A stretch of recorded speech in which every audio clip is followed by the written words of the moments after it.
there's certain times where awards are given out the best players on the best teams, and in the 2000s, the trend was the best players on the best teams were awarded the All NBA selections. Okay, can I ask you a quick question? Hold on, quick question. I mean, unless you were a superstar level player. Hold on. Did Anthony Davis? And then on top of the fact, hold on. Did Anthony Davis win All Hold NBA? on, Kobe. Hold on. Y'all gotta stop numbers, rambling. though. Hold on, y'all. What I'm saying is also you gotta hold on. Also, you gotta take into consideration. On that level. Hold on, that's what hold we're on, saying. y'all. Come on, y'all. There's Gotta tears. stop yelling.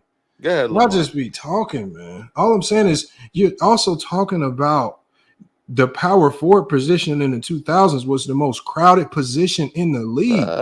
So also the only other way to elevate yourself past the other power forwards in the league was to be on a winning team, because really there was no real way to determine who was better, because a lot of their numbers were similar. When you look at the Amari Stoudemires, when you look at the Paul Gasols and the Zach Randolphs and all these guys, it's a crowded position. And so the league said, well, look, we're just going to sift through this by who has the better record. I mean, you're not going to. The Memphis was struggling.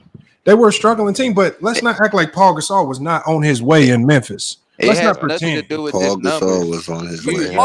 Listen. See, that's the thing with LeBron fans. See, I hate when y'all. Why do y'all say LeBron fans? Nobody even talking about LeBron. Because Lamont, the way that you're talking, Lamont, my brother, you're identified as one. You keep saying numbers. That word number. Exactly. Context. See, one thing about LeBron fans, they hate to put context on his numbers because it will hurt, especially in the finals. Y'all hate to put context on his numbers. What's up, man? Hold on, y'all got to see. Nobody even talking about LeBron, man. Y'all just be talking. Hold on, Lamont, really quick. Nobody even talking about LeBron. I'm gonna be honest. I'm not a LeBron fan at all, and I'm agreeing with Lamont. You're a better man than me. No, I'm not talking about you, bro. I know. Let's just say hold on. Let's just say nobody up here is a LeBron fan. Do y'all know people that are LeBron? Hold on, real quick. I just got one question. Did Steph Curry make Draymond? No, I got one question. Why do Draymond made Draymond? Hold on, Lamont. Why do LeBron fans? No. Hold on. Why can I ask my question? I don't want to answer a question about LeBron fans because none of us are just these avid LeBron fans. I know. That's why I said people. Why do we want to answer questions about LeBron fans? Why does that matter? Hold on. So I can't ask a question about LeBron, but y'all can ask questions about Kobe. No, because you're asking about LeBron fans. You're not asking about LeBron. Okay. I'm asking about what LeBron fans say. Kobe. You just said that we put down LeBron to try to lift up Kobe. That's not what I said. LeBron fan. No. Okay. You didn't just say that a little bit ago. No, what I said was, I said with Jordan and Kobe fans, I said they tend to say that Jordan made Pippen or Kobe made players like Gasol because this is what it does.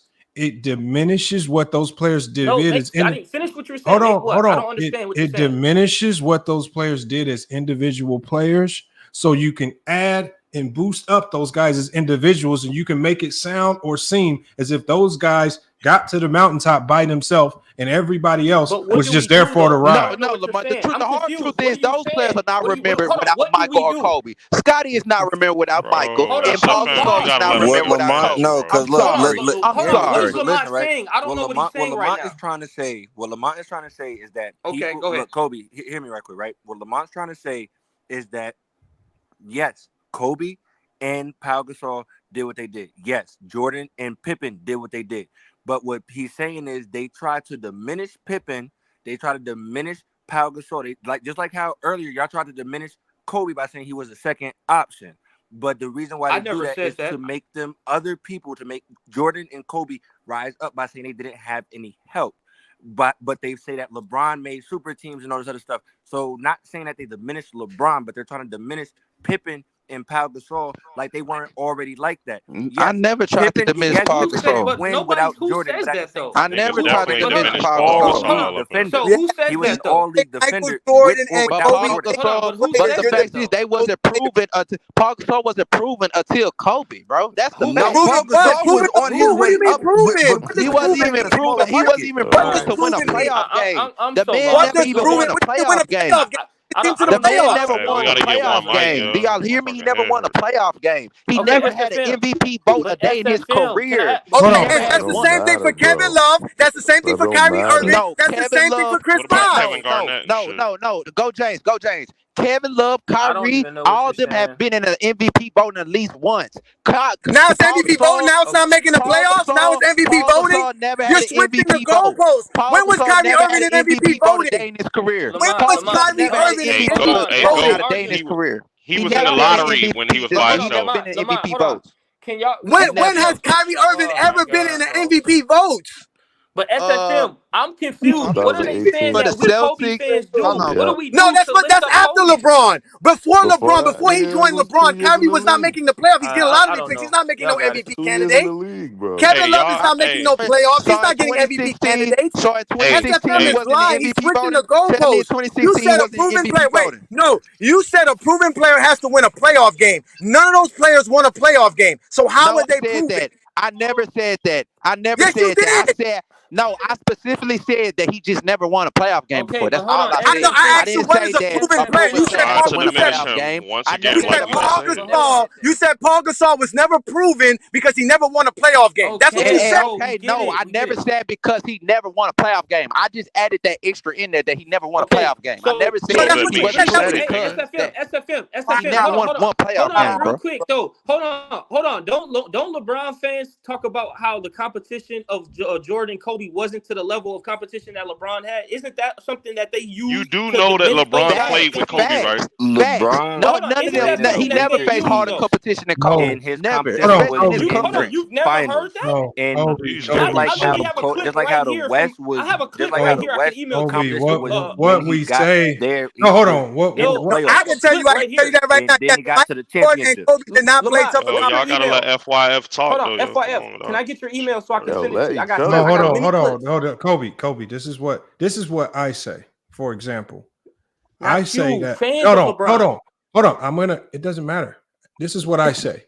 Okay. I can say without a shadow of a doubt that LeBron James' competition was more significant. But why do you? What why I do you also say that? but what I also say is that I don't penalize players for things they don't control. So hold on, Kobe. Hold on. Let me explain. So while in one context, if people want, especially when they get to talking about why LeBron James's finals record looks the way it does, I can then start talking about the level of competition was much more significant. But what's the point of hold on, Kobe? Hold on. That's just talking about the nuances. That's just talking about the nuances of how a finals was won and lost. But in the grand scheme of things, I say that when you're talking about these players, you judge them based on what they did. So I don't use it to punish players, but I do use it to bring context to things when people. So when you want to put context to losses, because what a lot of people do is they'll take LeBron James's losses and completely try to slander him for it, but they don't apply no context. And what they say is, oh, he's not undefeated in the finals, as if in this era of basketball, anybody can go undefeated in the finals, which is damn near impossible. Like, we probably will never see another three-peat. Probably. Okay, so the way teams can put together super teams and the way the dynamics of the league can change in an instant, we will probably never see it again. But in Jordan's era, when you're talking about there was no player movement, there was the expansion, there were so many things that contributed to the Bulls being able to be successful for a long time. I don't blame the Bulls for taking advantage of it, but it does bring context to things. So for the people that like to use 6-0, and then they say this is why LeBron can't be the GOAT because of his finals record, then we start talking about the context of why LeBron's finals record looks the way it does versus Jordan. So here's my thing, though, Lamont. Here's the thing. Why do people have an issue when people who are Jordan fans and Kobe fans bring context to why their greatness is better than LeBron? Like, why is that an issue on the other side? What do you mean? Nobody. How was their greatness? How was their greatness better when it wasn't even longer? The problem is context. Hold on. They both did more than LeBron did in less time. So hold on. Does the longevity make you the greater player? Yes. So hold on. No, absolutely. Hold on. Let me tell you why. Let me tell you why. More than LeBron did in less time. No. Let's have this dance. Let me tell you why. So why is Bill Russell, who won 11 in a row, why is his greatness? Why are other guys? Is that longevity? Wait, is that longevity? No, He he won 11 in a row. 4 and less. Huh? Bill Russell accomplished 4 and less than any. Hold on. Is longevity putting up a lot of empty stats and not winning? What is longevity? Empty stat. Hold on. So hold on. Let's have this dance, right? Let's have this dance. Yes. No. Let's have this. Hold on. Let's dance. Let's have this Kobe. dance. Hold on. Let me ask Kobe. Kobe, one question. Kobe, one question. Kobe, here's one question. Empty stats? Hold on.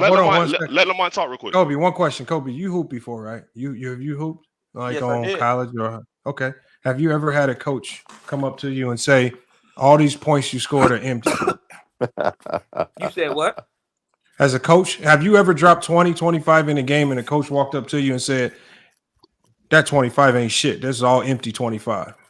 Actually, my assistant coach, Dale, and my uncle, when we had a game. Well, then make sure you fire him, and he's probably the dumbest coach in NBA history. Hold on. No, I'm not. I didn't even tell you what happened. Hey, Kobe, hold on. Kobe, if these stats are empty, you're not finna interrupt me. No, you're not gonna interrupt. Hold on. Because if they're empty, why can't everybody do it? No, bro, nobody gives a fuck about what your uncle's saying, bro. So then Lamont asked me a question though.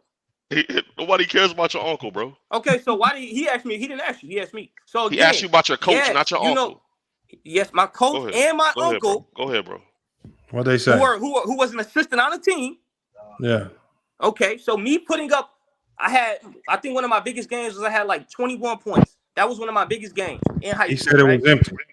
So when we talked after the game, we lost by 13.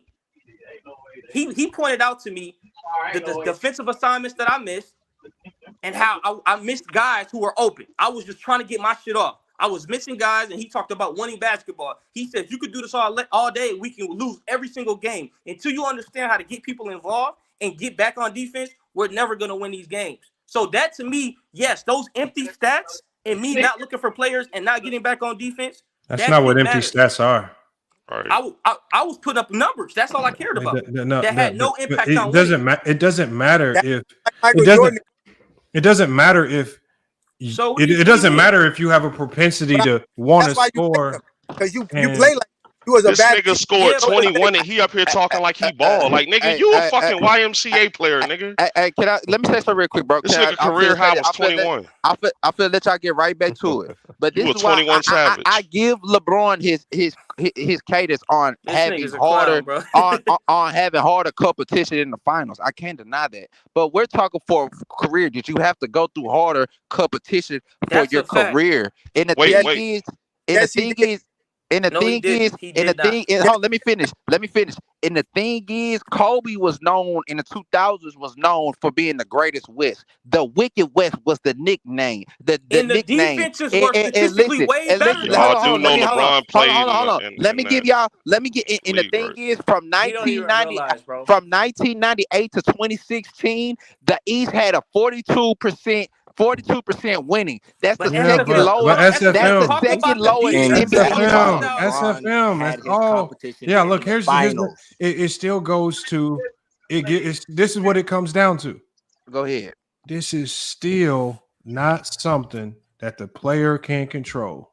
Oh, okay. I get so it. Again, maybe it brings context to some things, but y'all be talking about it. Y'all be talking about it like y'all using it as a.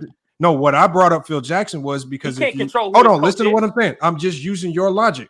So if your logic is that Kobe made Paul Gasol, couldn't then in turn my logic be that Phil Jackson made Jordan and Kobe. But hold on, I'm not saying that he made Paul Gasol better to diminish No. My hold on. If I'm willing to accept, look, because you guys have said Kobe made Paul Gasol. Go ahead. I'm sorry. So, what you say? All NBA players. If I'm willing to accept that Kobe made Paul Gasol, can you guys accept if I say Phil Jackson made Kobe and Jordan? No, Phil Jackson is not on the court. No, sorry. Phil Jackson's not on the court, but he ran the triangle offense, which is what made Kobe and Jordan as successful. How many Western you need to stop this, bro. You need to stop. Lamont's not wrong. Did they win Exactly without? what he said is true. Phil Jackson and the triangle hold on, offense Lamont, let me ask you a made question. those two Let me ask you a niggas. question. Yes, they were Lamont, they were already Did skilled Phil and they were Jackson make already Shaquille hoopers. O'Neal? But the reason why they were Did as Phil Jackson successful make as Shaquille they O'Neal? were was because of the triangle Did Phil offense. Jackson make Shaquille O'Neal or no? No, well, no. Hold on. I'm not saying this definitively. No, I'm just asking. No, hold on. This is what I'm saying. I'm saying if we go with your logic, because it's you guys were the ones putting forth the logic. I'm trying to understand. Hold on. Okay, well, whoever said it was, let's say SFM, then I'm talking to him. SFM started by saying, and I'm not even gonna give him no pushback. He said Kobe made Paul Gasol, and I'll fine with that. So if great players are made by something else, and we saw Phil Jackson's impact on Jordan's career, we see the struggles of the Lakers before Phil Jackson got there. When Phil Jackson gets there, the first go around, they start winning. He leaves. They go back to struggling with the same Kobe Bryant. They need to get Phil Jackson back. And as soon as they get Phil Jackson back, they get back to winning again because every time Phil Jackson comes around, they start winning. When he's not around, they start losing. Could I then use your logic? Literally said he made Paul Gasol all NBA. Could I then use your logic and say that Phil Jackson made Kobe Bryant an MVP and made him who he is? All NBA? You want to say he made him an all NBA? I said Paul Gasol. But if you want to say that, okay, Kobe made Paul Gasol an all NBA player. That's a fact. Kobe Bryant still on the court. That's nothing wrong. You know what's wrong with no? Like y'all keep bringing up Phil like that's supposed to knock that they needed a system when LeBron was the system. The thing is, but something I can say that For Michael 8 Jordan. years, he couldn't win with that system, so what does that mean? The thing is, I can say that Michael Jordan did the finals 8 years in a row. Michael Jordan made Phil Jackson a great coach. Who was Phil Jackson before Michael? So hold on. So does that mean LeBron made Eric Spoelstra a great coach? No. You had a super team. Eric Spoelstra is still good without LeBron. Lamont, what are you talking about? Bro, don't do that. Hold on. What does he want without LeBron? Don't do that, bro. He's a great coach. What does he want without LeBron? Because you know Pat Riley won that first ring in Miami. Y'all logic is crazy. Okay, so hold on. Did Phil Jackson win every year? Did Greg Popovich win every year? Are they still great coaches? So now niggas supposed to win every. Okay. No, you're saying what did he win? No, Kobe, you're speaking on this as if this is my point. I'm just saying if I use your Mississippi, you right about that. If I use your logic, these are the conclusions I can come to if I start to use your logic. That other people are responsible for other people. Lamont, can we be honest though about Kobe? Like until that nigga died, bro, nobody was putting that nigga in their top 5, bro. He was about to be forgotten. The nigga, hold on. The nigga, hold on. Nigga, you know why? You know why Kobe not a GOAT? Because he ran around biting a whole nother nigga flow. He ran around biting a whole nother nigga flow. Nobody would. He took Jordan mannerisms. Like he took the nigga whole flow. You're mad because niggas ain't ranking LeBron top 5. He did the fist in the air like Jordan. Like you lying. You can't be the best if you bit a whole nother nigga flow. Charles Barkley, Larry Bird. Okay, listen, I'm not here to fuck out of here. That's a stupid ass. How he the GOAT? He not even a Kobe hater. How is he the GOAT? He may not even be the GOAT later. I ever heard that from somebody. You a real live Kobe hater. Hold on. Cause I swear to God, nobody had that nigga ranked until he died, bro. Hey, listen. I put this on my listen. I put this on the my. The moment that helicopter went down is when his ranking went up. Hey. Listen. Now you getting disrespectful. I'm not being disrespectful. I'm just saying. Until he died, nobody ranked. Go to LA. Go to LA talking like that. You talking about go to LA? Like go to LA because they gonna beat your ass for talking like that down there. Go to LA trying to disrespect it. They gonna. You gonna have some bad mojo on you. But Lamont, really quick before I leave. We gotta clean it up. I'm sorry. I don't like talking about the dead, bro. Like that's just done. We don't have to do that. Like disrespect. He ain't have to. It's not disrespect. We just hold on. We're just stating facts. Nobody had Kobe ranked until he died. Can I talk about Mark Jackson? Nobody had Kobe ranked until he died, bro. Guess what?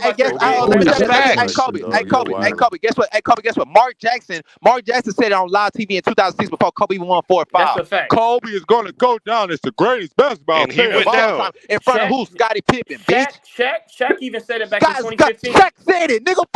And he's not top 5.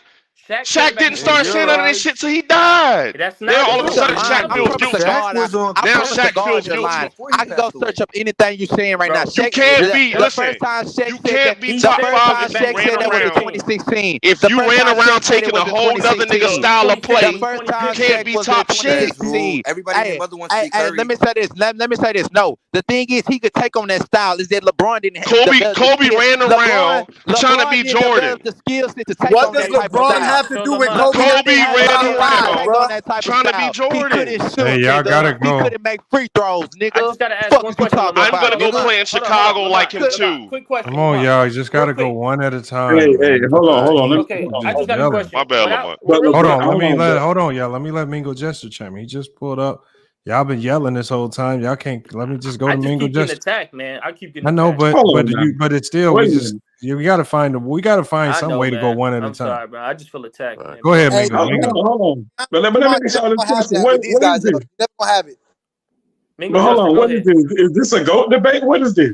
No, we're just talking about individual players' greatness. We talking about I bring up turtlenecks. Kobe, they want to diminish Kobe and This bring up man LeBron. right here That's with all. the Michael Jordan picture said that nobody, even the ones that played, didn't have Kobe Bryant ranked on top 5 all time before he died. Because he stole a whole nother nigga style. And I'm not listening to no nigga with a turtleneck and a do-rag.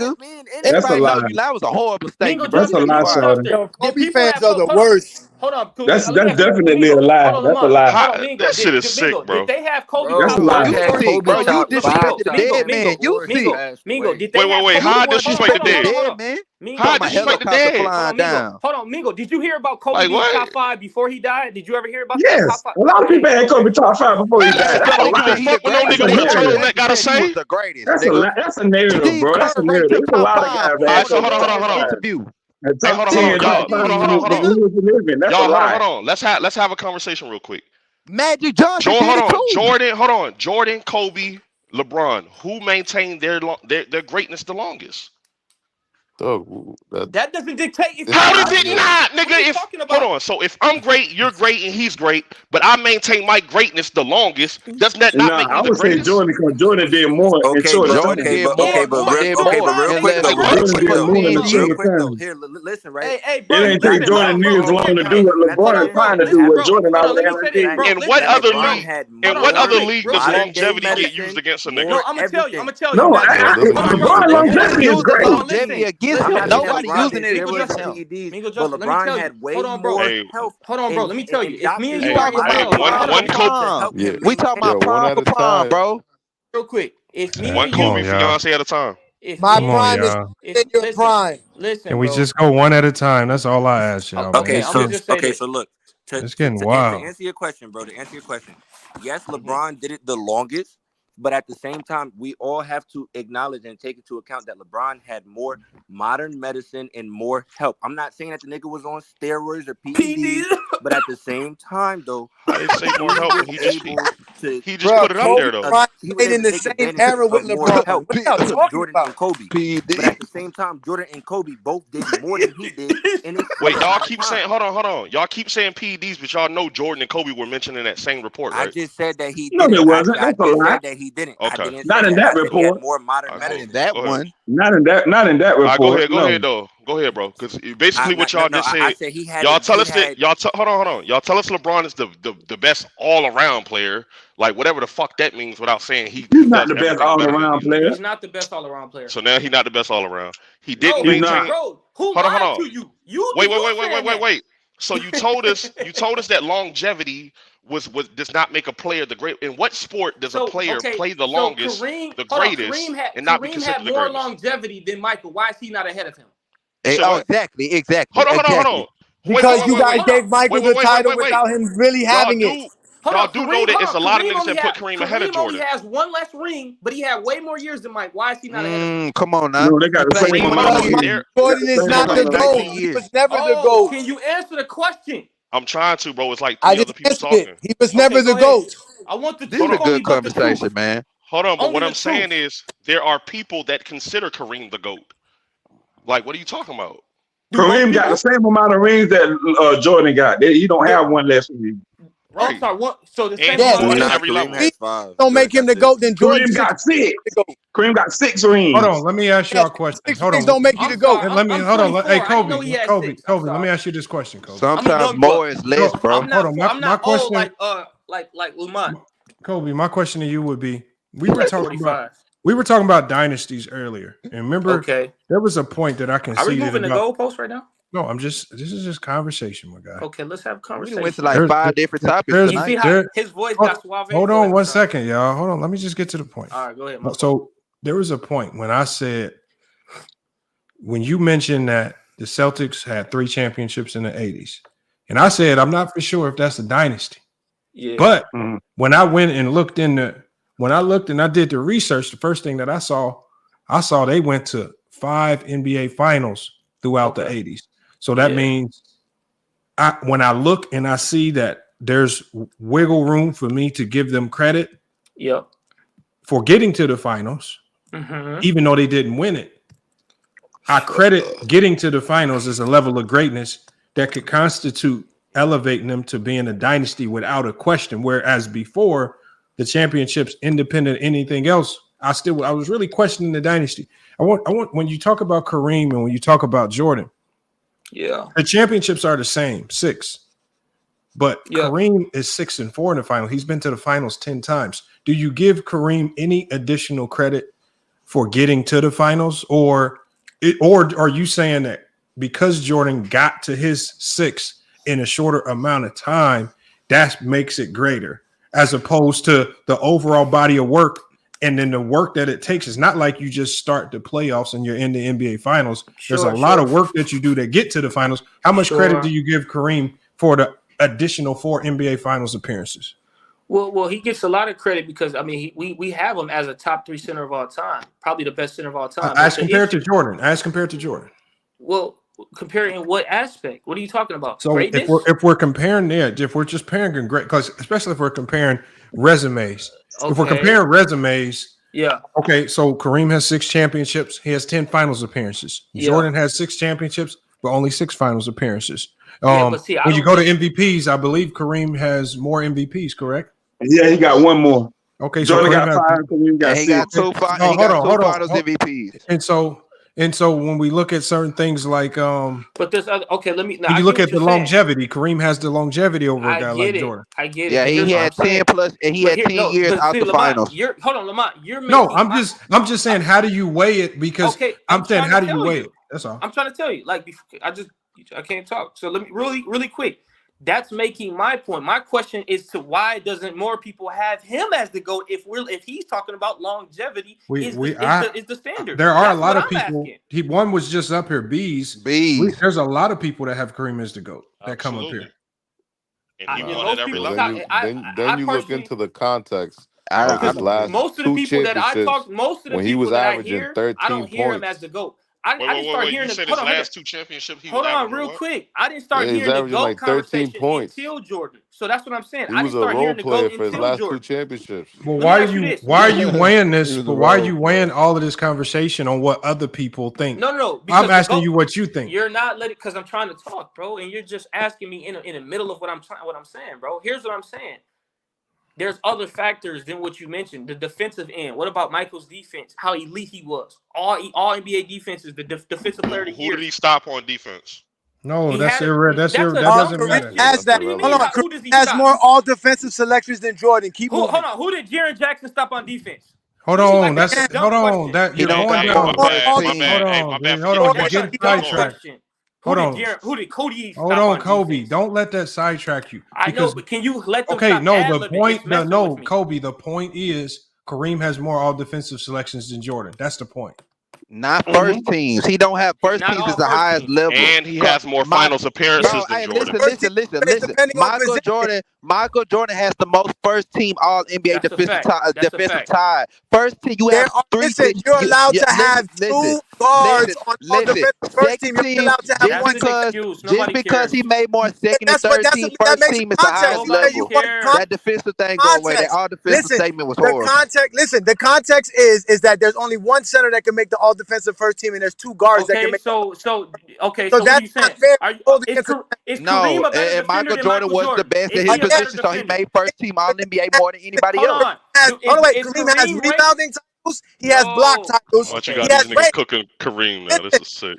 Listen. He has rebounding titles. He has block titles. He has more all defensive selection. So is he your GOAT? Is he your GOAT then? Since all that I didn't say is that. he your GOAT? I'm not saying that. I'm saying shut the fuck up then. What are you talking about? His resume is better than Jordan's. His resume is better than Jordan's. Something he don't even have Kareem. That's fucking dumb. Niggas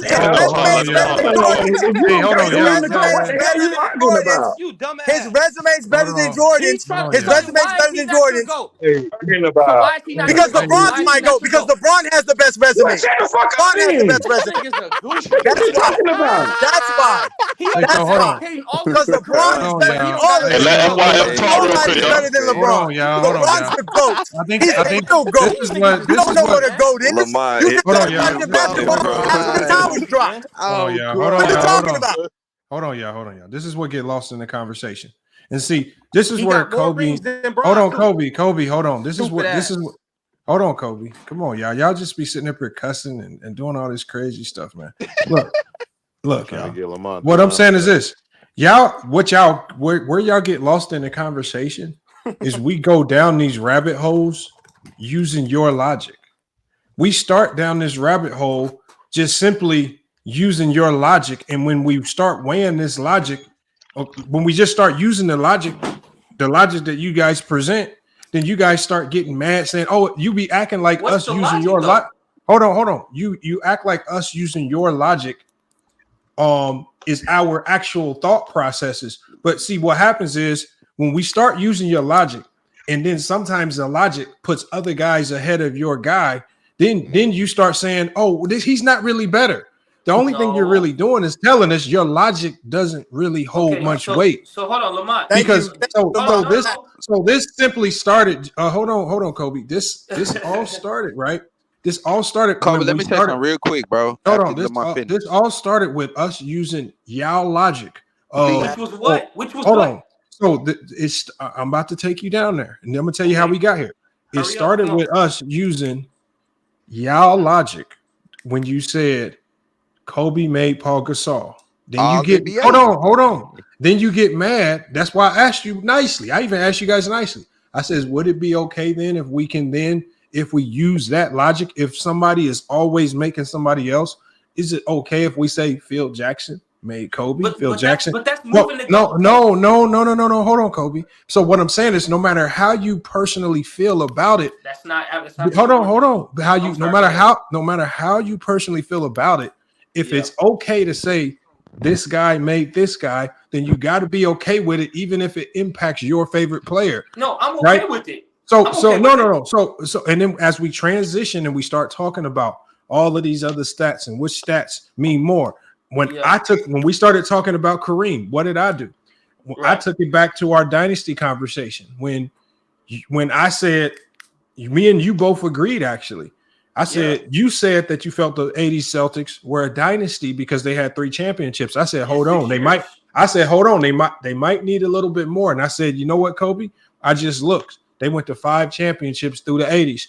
Those championship trips there, that definitely constitutes being a dynasty because they lived in the finals. And me and you both agreed there. So then I transitioned that conversation into players as opposed to talking about teams.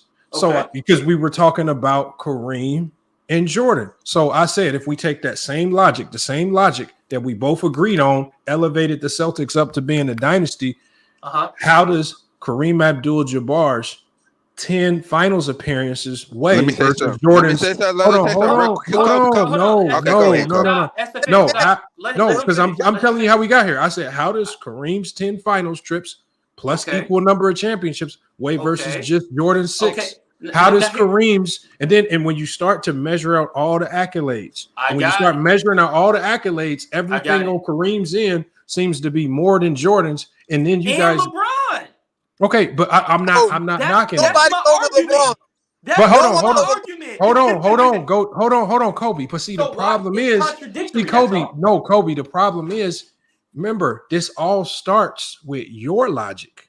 But here's the thing: what logic? And so your logic takes us down this rabbit hole, and then you get mad when we bring forth the conclusions based on your logic. I'm okay with your logic. See, when we start, no, not my logic. This is your logic. No, this is the logic that you guys created. People on your panel, Lamont. See, that's the problem. See, all we do, really, and I do this a lot. You're not. What I do is when people start putting forth logic, I say, you know what? I'm gonna play the game of just jumping in bed with your logic. And let's see how it applies across a lot of different things. And so your logic across all things basketball related, as you can see, don't hold weight, because when we start getting to players like Kareem, you get to tossing and turning. Oh no, that don't make sense. But one more thing, Lamont. Here's one thing I want to So say. what is your logic? But here's what I'm saying. I'm about to tell. I'm so glad you asked me that. The fact that you said everything that you said, I got better clarity now. Yes, it makes sense. Now here's what I'm saying, right?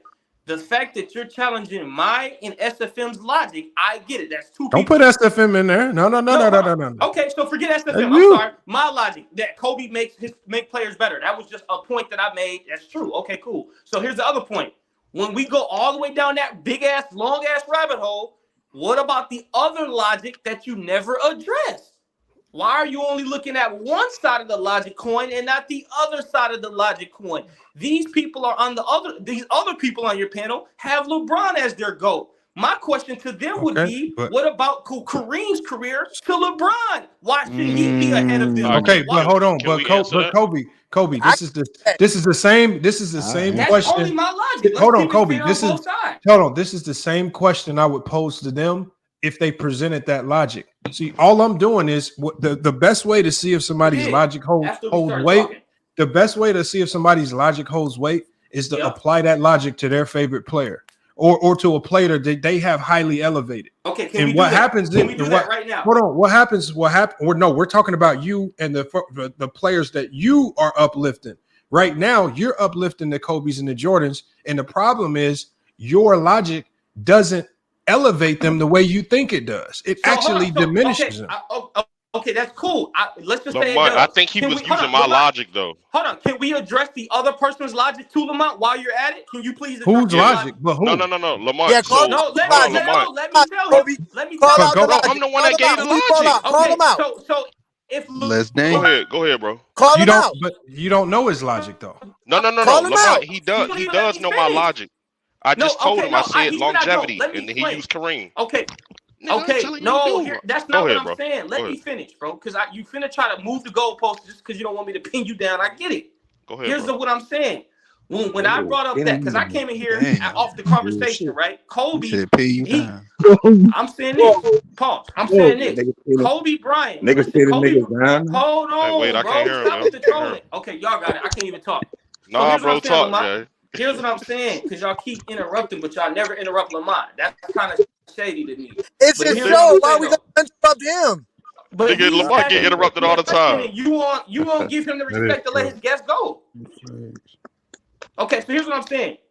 My logic is, Kobe Bryant is greater than what people say he is because he does make people better. The only reason why I said that is because there's people who say he doesn't make anyone better. That's why I brought in that equation. The other equation is we brought up Kareem. That's not true. And some people, hold on, let me finish. Some people say that LeBron is the GOAT. So people don't say LeBron's the GOAT? No, nobody says Kobe doesn't make anyone better. No, that's not true. There are people that say that, Lamont. No, they don't. No, they don't. Can you talk to the panel? No, Lamont, don't let him do this. Talk to the panel. Talk to what the panel has said today. Okay. So nobody said that today, and nobody even says that in these conversations. Lamont, you're right. Nobody said it. Cool. It just came up out of nowhere. So here's the thing. Yeah, it did. You're making stuff up. This nigga talking to imaginary ops. We never said that. It's imaginary. Bro, why do you keep saying you never said that? I agree with you. You never said it. Cool. Hey, Kobe, try to finish because I'm trying to say something. I'm trying to say something real quick. So yeah, but that means you're arguing with Ghost. Like nobody said that. Let me finish, bro. Stop trolling. Here's what I'm saying. Damn, bro. Can we act like adults? If people have LeBron, bro. If people have LeBron as their GOAT and they use the long equation, why are we not using Kareem in that same equation? Can I answer that? To put above That's LeBron, the guy that used longevity. Hold on. So Kareem has more rebounding. That's the guy that used longevity. He's right here. He has more rings, the longevity, right? Multiple championships. So and then what about his defense? The defensive awards that you Ask guys the mentioned guy earlier. Bro, just wrap your question up so I can answer your Cool. question Why real do quick. you not use that same longevity logic for Kareem for LeBron? Okay, so one, right? Just and I'm not even trolling right now, right? One of the reasons of the three is that I was not around to see Kareem play, right? I was born in '91, so it's like there's no way I possibly seen this nigga play, and I don't just go around ranking based off what YouTube and what other niggas tells me, right? Two, when we talk about longevity, like Kareem's last few years, he was washed, right? And we're seeing LeBron in year 21 still playing at a very high level, right? Man, you a lie. So he's not playing at a high. All right, never mind. Bro, No, I ain't talking about LeBron. Right, I'm talking about what you said about Kareem. Kareem won a Finals MVP at the age of 38. bro, what did Kareem average in? Hold on. What did he average in his last final, bro? He won Finals MVP He at won a 38. What did Finals he MVP. average in those finals? That wasn't his last few years. That was 5 years before he retired. He said the last couple of years. He's talking about Right, he was washed. So when he retired at 43 years old? At I don't 6. know about So that. hold on, you're comparing his last 3 years, and you saying he's eliminated because of those last 3 years? No, listen, No, hold on. he said that he wasn't productive his last couple of years, and LeBron in year 21 is. Right, that's all I'm saying, Okay, bro. so that makes Listen, him hold on. greater all time. That's why y'all closed. So You say hold on, what? you're using the intel of each player's careers to then put one ahead of the Yeah, other. that's horrible. No, he's basically saying No, LeBron has hold a on. better longevity because his longevity lasted longer than Kareem's. So Right, that makes that's him a it. greater That's it. player all time. Yes, to He had a me, better yes. last He, 3-4 yeah, years. you asked him To how me, does the yes. longevity fit with LeBron and Kareem. He just told you LeBron had the longer longevity. Kobe, Hey, let me hey, talk, please. Kobe, please, Hey, go, please, Jane. let me Hold say on, something real quick. Let me just say That's this. crazy. I've never seen a sport where a player plays at a high level longer than anyone else, and niggas used him playing at a high level longer than anyone else as a knock towards him. No, When I do we find it not say these niggas are the GOAT? funny. Can Kobe I longevity. please Nah, that's not what it is, though. can I That's not what please it is. say something, bro? I've been waiting to say this. Go ahead, SFM, because Go you ahead, have say shut the something. hell up. One of the just one of the reasons like a couple reasons I cannot have Kareem Abdul-Jabbar That's as why y'all my got GOAT. his longevity. I cannot take nothing away from him, but we have to put, even though we name all these accolades, all these other numbers, we have to put all other things into context. One thing that I never seen Michael and That's all all I'm these other saying. dudes, even LeBron, I never seen them go 19 years without them going to the finals. Really, most of Kareem prime was with the Milwaukee Bucks, and the man had not even hold on. I take that. No, I said most But of his he prime made was more really. finals than Jordan. Hold on. No. Let me finish. I didn't So mean why to don't say you have him as with the the GOAT? bro. Can I talk, bro? Listen, I did not This mean nigga's shit to. is flawed. Bro, let me finish, bro. I just They started make talking, nigga. I ain't said nothing in 5-10 minutes, bro. I ain't said nothing in 5-10 All right, minutes, bro, bro. I've been stop letting crying, y'all bro. Go debate. get your It point doesn't out. Go ahead. matter. You can All right, say so nothing for 30 minutes. okay. It's not your Let show. me You can wait till let she's me spoken. finish. Lamont, why don't you mute them dudes for interrupting SFM? Bro, can I talk, bro? Hey, now we gonna let him talk. Go ahead, Go bro. ahead. Get your tears off. Go Listen. ahead. I It's just okay. saying this. Kareem and his prime. I didn't mean to say that most of it was with the Bucks, but Yeah. with the Bucks from the early start of the years he was with the Lakers. That was most of his prime, and then most of that just right there between that time he missed 19 years out the finals. It had good teams. He did not see another finals until Magic Johnson came along. When we talk about his MVPs, I can't take nothing how great he was as a player, but we're not going to see a point in time, especially in the 80s, 90s, 2000s, where somebody wins the MVP and they miss the playoffs the same year. I'm not counting that. I'm sorry, dog. I don't care how you feel. I never seen that in my life. Wait, hold on. Kareem Abdul-Jabbar won an MVP, I believe, in 1976 or 1977, but he missed the playoffs that same year. I'm not counting that. I'm sorry. I'm not counting that. So you're not counting. Hold on. He just tried to take. I see what you just did. You tried to take away an MVP like that. You said you're not counting. Listen. No, I'm saying if LeBron, if any other player was to do that, LeBron, Kobe, what's the name? Don't matter how good they were performing, they wouldn't give them MVP. So that's not fair to do that. To just do that.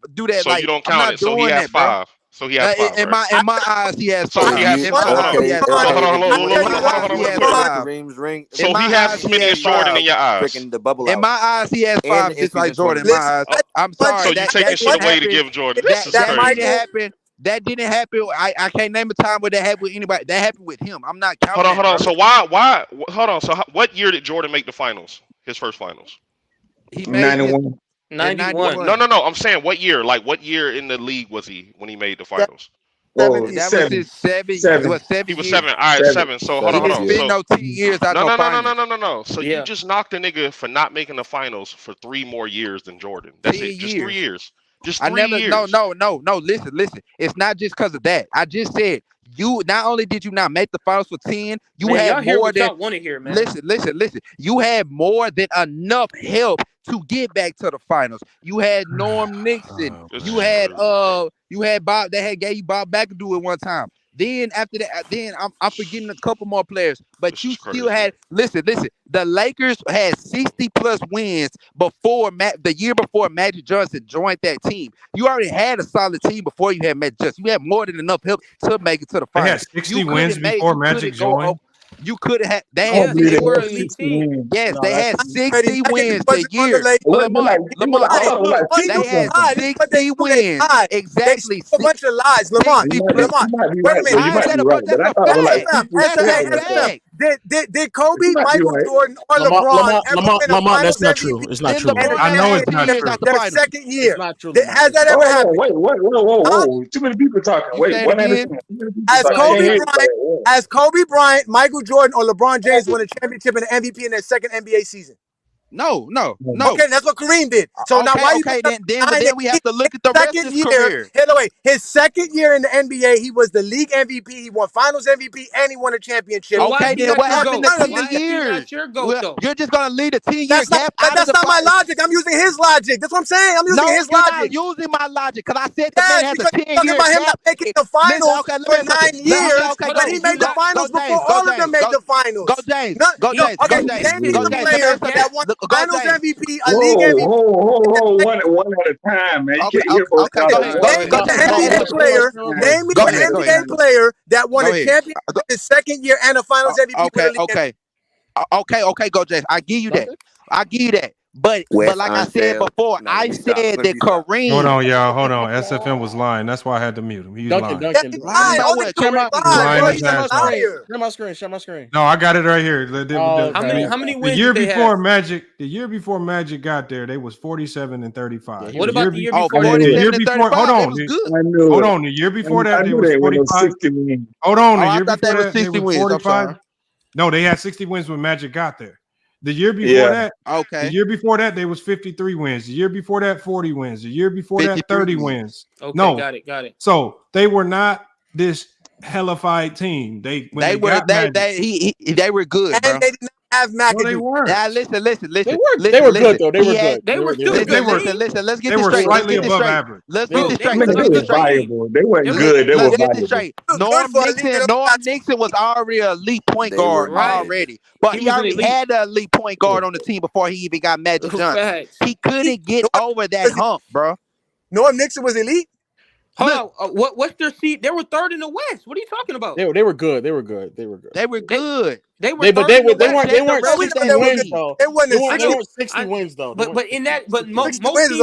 most teams have 60 wins in that year though. How many teams have 60 wins that year? That sounds like low on the pen. Not that was the different type of NBA. Scroll down. Look, Michael Cook. You got 60 wins is crazy. No, but that's what I'm saying. Back then, that wasn't. My fault for the 60 wins.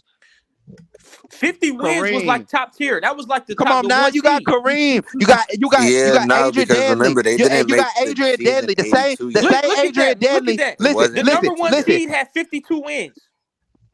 The number one. So they was third. They was where was 54 wins. I'm sorry, they had 54 wins. So where was they ranked? The year before? But why you say they were a good team? Why you had to lie and say the 7? Yeah, you lied about the 60s. Yeah, you did lie. Yeah, my fault. I was thinking about the year Magic came. Why you lie about McAdoo? McAdoo didn't join them till Magic. Why you always lying? I didn't mean to say that. But Adrian Deadly, Norm Nixon, you still had elite help on that team. You had two other elite players. You had all-star. You had two other elite players on that team. It was a good team. It was a good team. Adrian Deadly was the same dude he won his first championship with Oscar Robertson. What are you talking about? Okay. What? That's SFM, Adrian Dantley was not in 1971. Now I'm gonna say this though. You know, okay, I'm gonna say Adrian this before Dantley I go. was there in 1971. What are you talking about? Hey, Lamar, I'm gonna say Adrian this and I'm Dantley did off. not play 18, 20 years in the NBA. What's wrong with you? Yeah, bro, Adrian Dantley was that. Bro, go to the Milwaukee Bucks roster. Now, Adrian Dantley was on that team when the nigga the year they real quick, won. before I go, Dantley was not on that team,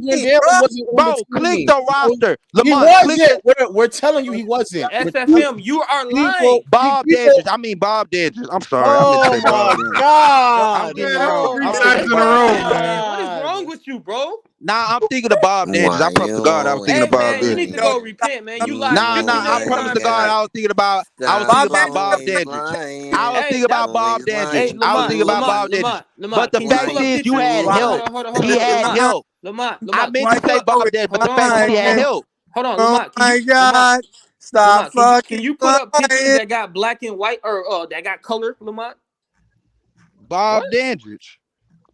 The team, all right, let me be clear. Okay, before Magic got there, yes, Norm Nixon was there, but that was Norm Nixon in his second year in the NBA. He didn't become an all-star until 82. This is fucking right? great. The only player that you can say they had hold on, he was what was he averaging his second year? He was still averaging 17 though. I still think he was a again. I think it's a good team. I think it's a good team. What Jamal Wilkes on that team? Listen, he had 10 years. What about the Milwaukee Bucks team? Let's talk about those Bucks teams. Let's talk about those Bucks teams when he was missing it, nigga. Let's talk about the Bucks teams, not just the Lakers team. What team did they lose to? Did they lose to the?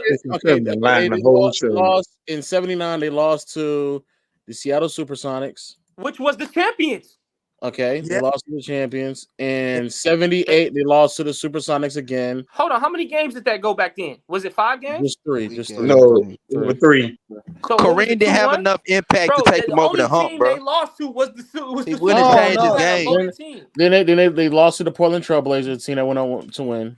That was the next year, though, right? He didn't have enough impact. I'm going through all the years. Oh, okay. Then in '76, they didn't even make the playoffs, which is damning. This is the damning. Come on, I'm not finna count that. I'm not finna count that MVP. I'm not counting that MVP.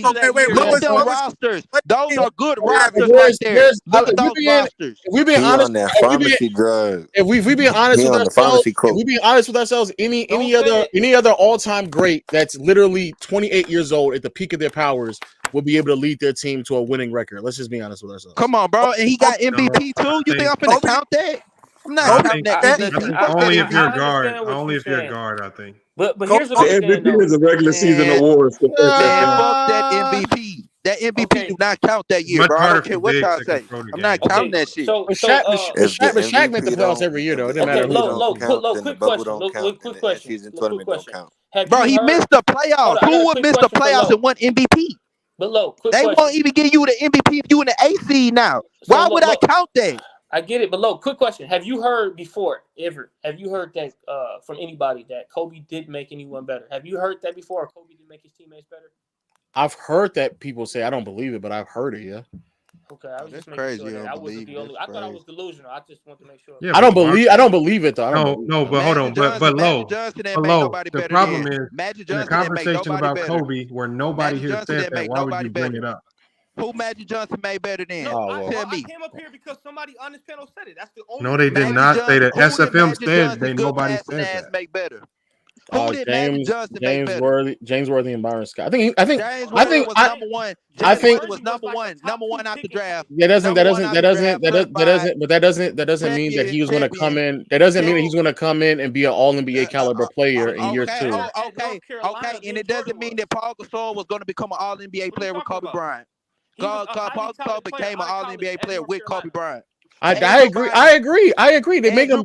Andrew Bynum became an All NBA player. Saying that an all-time great didn't make his teammates better is like very hard to dispute. Like that's very. But nobody said that. Okay, I agree, Lamont. Like it's hard to say that. Like nobody said that. We actually. Let me ask you this: why Kobe couldn't make Smush Parker better? We actually did because his name is Smush Parker. No, but he did though. His best years was with Kobe. Is actually here's the icing on the cake, Lo. He kept Lamar. It's actually incorrect. He kept Lamar Odom off. Come on, Kobe. That's a horrible take. Stop saying stuff like that, bro. Come on, Did man. though. Lamar Odom. Bro, we don't know that. I don't like talking on stuff like that. How did Kobe make Smush Parker better when he didn't even speak to Smush? Said that. Look at them stats, bro. The man his averaged best 3 best points. year, his best year. Kobe, wait a minute. Kobe Bryant never spoke to the man. How does he make him better? You don't even speak to him. You can lead by example. There's several ways. I don't speak. What example? You don't even talk to me. You don't respect me. What example? You lead by example because you work hard. You work hard on practice. I ain't gotta say shit to you. What? You work hard in practice. I'm gonna follow somebody. Wait, I'm gonna follow somebody that doesn't speak to me, that doesn't respect me, that doesn't even want to lie to me. Have you been in the Listen, the numbers clearly show. The numbers clearly show. Basketball players. Go, James. You asked me a question. I'm telling you, he had his best years playing next to Kobe. I don't know what that doesn't mean Kobe's the reason why. I'm asking you. So how did Kobe make that happen? That's my question. I think getting wide open shots. Leading by example. I would say not only leading by examples, but I would argue that he probably got quality looks majority of the time because of the attention that Kobe Bryant dragged from the defense. Sometimes less is more. So you saying Kobe was passing? That's what they don't get. Sometimes less is more. Is that what you're saying? He doesn't talk to him, but he's gonna pass him the ball. That's what you're saying. Yes, he passed the ball. Yes, he passed him the ball. Not like how he wanted, but he passed him the ball. That's all making up stuff. That's not what your eye test tell you, but that's good. Go ahead. So who was he passing to get 6 If we're going off eye test, LeBron should be in. He wasn't passing to Smush Parker. I tell you that. If we're going off eye test, I don't want to hear shit about LeBron. Had 11 points both of the years he was in LA with Kobe. Butler. He had other players. He had Lamar Odom every other year. Again, if Kobe doesn't talk to you, Kobe's not passing to you. That doesn't mean any. No, that's not true. Kobe is not talking to you. He's not passing to you. That's not true. That's not true. Low. Quick question. Did LeBron? It's a few players Kobe didn't talk to. Actually, he didn't make the playoffs when he was in his prime, like this guy says. So we should hold that against Kobe because he was in his prime and couldn't make the playoffs. He did make the playoffs. And guess what? It don't matter how good Kobe played. He's not winning on MVP. In 05, I said I'm not. He can't win MVP when he's not the best player in the league. Kareem was the best player in the league. That doesn't mean you can't make other players better. Yeah, we just chatting right now. Saying that all-time greats don't make teammates better is kind of crazy. You got the two Kobe fans just won't stop yelling, bro. They just yelling and like look how quiet it got that quick. When you just got the two goddamn crazy ass Kobe fans out of here. Jesus Christ. Man, I don't know how you deal with this, man. They don't shut up, man. They won't stop. They just motor mouth. That nigga Lamar crazy. God damn, bro. I just want them to be able to. I want them to be in the chat and hear how quiet it gets all of a sudden that they gone. That part. Man, I need a valium, bro. They can hit the link and come back, but god damn, they don't stop. What is the argument? I'm so confused. I don't know, but that's what I asked when I first got on. I don't know what. No, it went from it went to like 3 different things because they kept moving the goalposts a little bit, and so what ended up happening was we would just simply take their logic and apply it to other players, and when that logic didn't necessarily add up, they would pretend like that was our logic and say, "Look, it don't work." And it's just like, no, we just using your logic, and your logic doesn't work across the board. Your logic says that guys like Kareem are better than Jordan. And it's just, I mean, I just wish. No, I'm sorry, Lamont. My bad, bro. You know how you got here, right, Lamont? You got here because you showed him how Kobe Bryant and Michael Jordan had more All-NBA help than LeBron James. So because they can't handle that information, what they do now is flip the logic and say, well, LeBron can't make nobody All-NBA players. Jordan and Kobe made players. Yeah, that's what it was. Yeah. What it was. Oh, that's cap. That's when I showed them this right here. So what they were trying to say was that Kobe was making. Most of those All-NBA teams came from one player, which would be Shaq, and for Jordan, what would be Kobe. Again, that's more All-NBA help. That's more because of Shaq and because of Scottie Pippen. You can't try to make that an argument. That's not flawed. Again, listen. Yes, that is flawed. Wait. Name me the player who had a teammate make the All-NBA and the All-Defensive team the same year 6 times like Michael Jordan did. It was only Scottie Pippen. No, again, name me the player that had a teammate make the All-NBA and the All-Defensive team the same year 6 times like Michael Jordan had. Name me the player who had that. I'm assuming AD hasn't done it because of injuries. AD hasn't done it because of Name injury. the player who had the teammates. Jordan had a teammate that made the All NBA and the All Defensive. I'm saying AD hasn't done it because of injury. That's what I'm asking. No. Again, listen. Scottie Pippen was injured in '98 and still made the All NBA and All And if you believe that that's a credible All NBA selection, that's fine. It is because I'm saying that's how horrible the '90s was. Yeah, that's and I agree. That's why I say if you that's believe why. it's So credible, that's why LeBron didn't have more help because he had to face tougher competition. There was more competition in LeBron's era. LeBron did not face tougher competition. I don't know. LeBron did not face finals that year. I forget who said it. I give you finals. Finals, yeah. Well, I give you finals, but you are overboard with it now. West competition was going up to the finals. East competition was the finals. So Lamont, okay, where y'all want to do a competition? Where y'all want to start? So Lamont, real quick, Lamont, you didn't penalize some other dudes for yelling, did you? Hey, Kobe, don't you hear them having a conversation, brother? Hey, Lamont, I'm just asking a quick question. I just want to know how come the other guys don't get penalized for over talking, but I do. I'm just curious. We weren't just over talking each other. Nobody got penalized, bro. We talking ball. I agree that. No, look, bro. It's all right, bro. You know how many times I got kicked out? You know how many times I got kicked out, bro? It's all right. No, I'm just saying. I get it, but I just like to keep it fair on both sides. Can we talk ball, Lo? What were you saying? You said you get it, but then what? I agree that Jordan had more defensive help than anybody they don't else. Get kicked. Like I don't think that's debatable.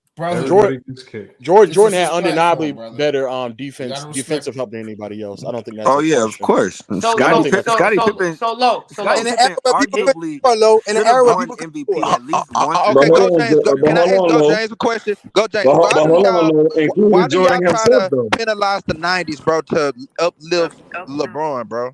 It's not penalizing the '90s by bringing context to why the '90s was not the best era ever. But no, nobody said it was the best era. Nobody said it was 2000. The best era. Early 2000s. It had to be the 2000s was the best era ever to me. Okay, but I guess 2000. But to say that the '90s was trash, that the '90s was trash. The '90s wasn't trash. The '90s was trash, but go James.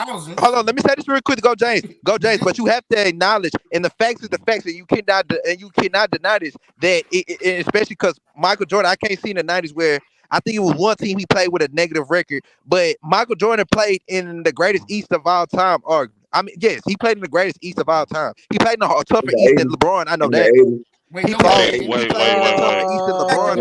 the 80s.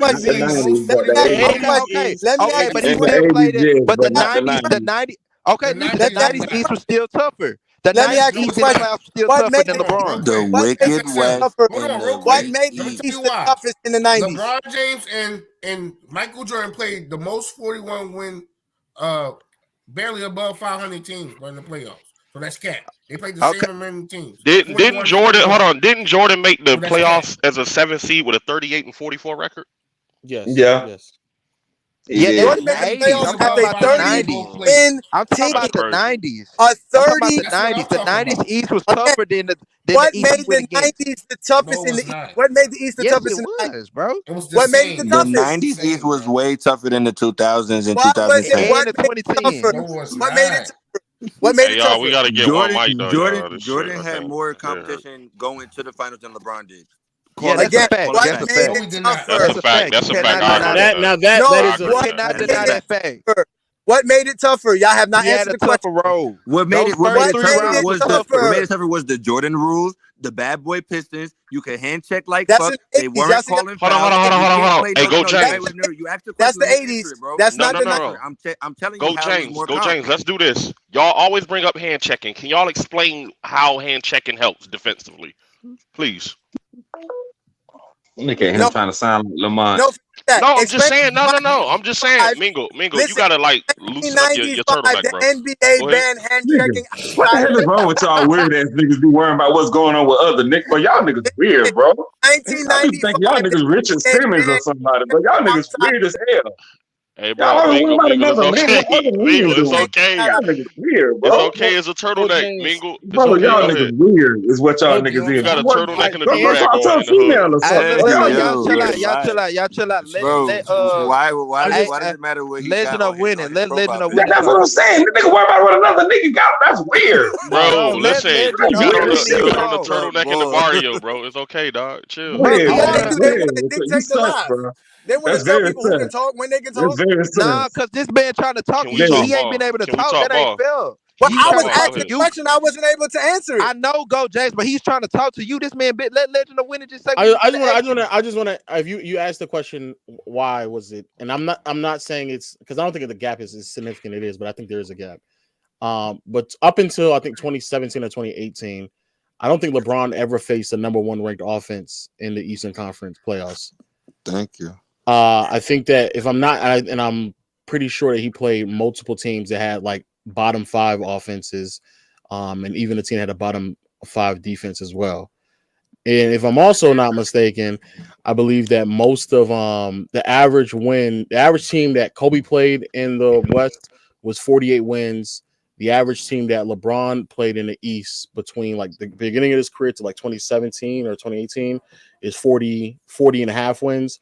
And the average team that 41 wins. Then the average team for Jordan is I think like 41, 42. Look at so. Go James. Let me give you a stat real quick. I'm finna let you go.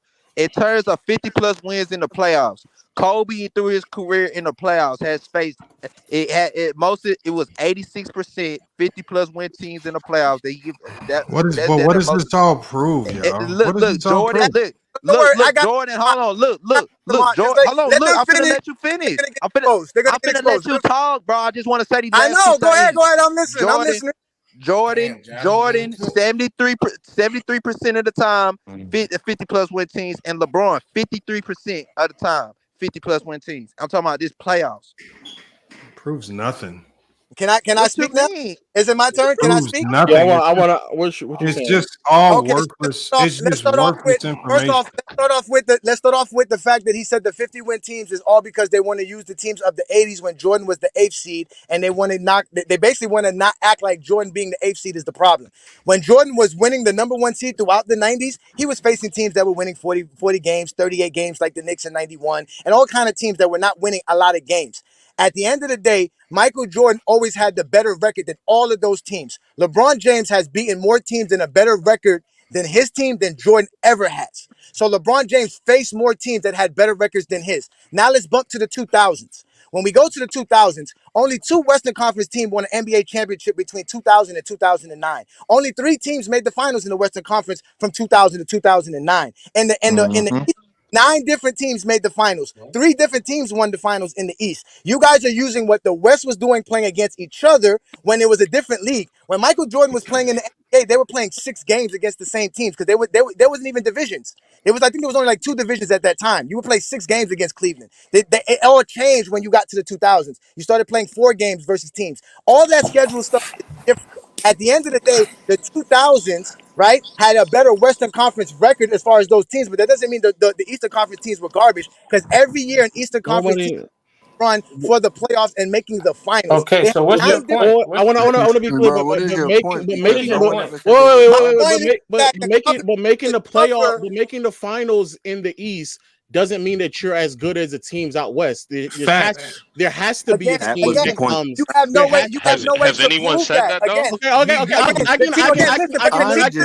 can literally prove it. The West are not winning nothing. The only teams in the West that are winning something are the Lakers. And the Spurs. So that's not competition. Just because the Lakers and the Spurs are good, there is no competition. He said he can prove it. I can literally prove it. Once I'm still not done. I'm not done. I went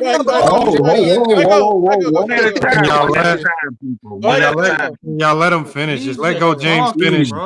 Just let Go James finish and go to Legend after that. Yeah, let Go James finish. Then after Go James, let Legend talk after that. All right, man, go ahead. Again, your level of competition is based on what you have on your team as well. So being the fact that people like Michael Jordan and Kobe Bryant had more help to play these competitions that y'all claim is harder is why they had less competition. That's why their competition was less than LeBron's because this guy Shaq is an MVP. LeBron never played with a league MVP. Again, Shaq made the All-NBA and the All-Defensive team 3 years while he was with Kobe. That never happened with LeBron James. Okay, LeBron James go ahead, never had the Go type ahead, of Lo. team to face the help that y'all talking about, and he beat better teams than Kobe Bryant and Michael Jordan. And so that means he had That's a lie. He played with Shaq. That's a lie. That's not a lie. That's the truth. If we're using team records, listen, if we're using team records to say a team is better, then that means when LeBron beats a team that has a better record than him, he's facing tougher comp. That means the teams he is playing is better than his team. Jordan was winning against the teams that were less inferior than his team. That's not what that means. Okay. That's so, what so, that okay, means. Wait a minute. So judging by your logic, like I was talking about earlier, judging by your logic. Hold on, wait a minute. Let me talk. That's y'all logic. That's not my logic. You just said that. So judging by your logic, that means that's not my logic. That is not my logic. That means in 09 and 10, LeBron's. Hold on, wait a minute. That means in 09 and 10, LeBron's Cavs was the best teams those 2 years. So that means since he didn't beat the White House Magic and the damn Boston Celtics, that means his. Yeah, okay. You get where I'm going with that. You want to use team records? I don't use team records. You get where I'm going with that, though. Who got low. Like, look, listen. I'm gonna let you go, but listen, go, James. I want Lo to go so I can hear. Hold on, I want to correct him on something real quick. He said you lied about this. You lied about this. Do you know from 08 to 2010 there has not been a person that faced more 50+ win teams leading up to the finals than Kobe Bryant? It was only 2 teams. What does all that mean? I never said that. Shaq. He kept bringing up Shaq. Don't mean nothing. Shaq I never said that. I said Shaq was a league MVP and made the All-NBA and the All-Defensive. I mentioned nothing about 50 win teams. I mentioned nothing about 50 win teams. I did not mention nothing about 50 win teams. Nothing. Wait. This is meaningless. I'm confused. Why you can't hit everybody at once? This is why I feel like Kobe being in this conversation doesn't really hold much justification, because when you got to start going to 50-win teams and stuff, that just tells you. He just did that for LeBron. We was doing it for competition, Mo. No, I didn't do that. I said teams better records. I never mentioned the record. I never said 50 wins. I never said. Hold on. But why bring up LeBron's competition? That's a cap. 50 wins came out your mouth. Hold on, y'all. Go James. No, it's not. That it's just poor logic. Like when you got to start chasing. That's not good logic. Yo, the team, like 50-win teams, like it really means so little, because we've seen 60-win teams like the Utah Jazz and even like the Atlanta Hawks, where nobody thought they was gonna win nothing. Like these are just numbers, and like unless you actually go back in the moment and then we start to reanalyze how good those teams actually were, or did they just have an over-glorified regular season and they weren't really the team that we thought they were? Where we've seen teams like with 47, 48, 49, and 50 wins be much more significant, even more healthy. Like there's a lot of things that go into certain teams losing. So okay, I got a quick question. It's similar to how a lot of people say the defending champions, the Los Angeles Lakers in 2011. Remember, a lot of people say that they lost because injuries. Right. They lost. I mean, you guys got swept by the Dallas Mavericks because of injuries. So how do we weigh that? Do we give Dallas full credit, or do we say Kobe was injured and that Kobe choked? Which one do we say? So here's what we say. I got a question. Why did he bring up LeBron's competition? I'm confused.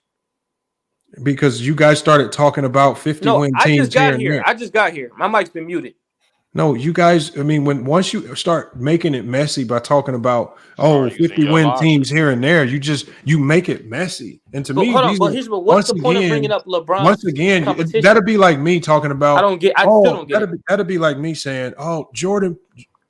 There was multiple years in the 90s where 20% of the league lost 60 games, and that contributed to the Bulls being much better. But Lamont, These are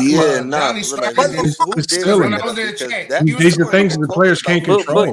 But why is he bringing up LeBron's competition? They brought up LeBron's competition. You guys brought up records and stuff. I just came here. I didn't bring up nothing. You guys be opening Pandora's box and then be mad when people open it right back. I don't even know what you're talking about. I just got here. Let me ask y'all this. You booted me, so I have to come back. Let me ask y'all this. You've been here the whole time. Stop if you believe a team record makes the team the better team, if the team has the best record, right? If they beat a team that has a lower record than them, is that team really comp?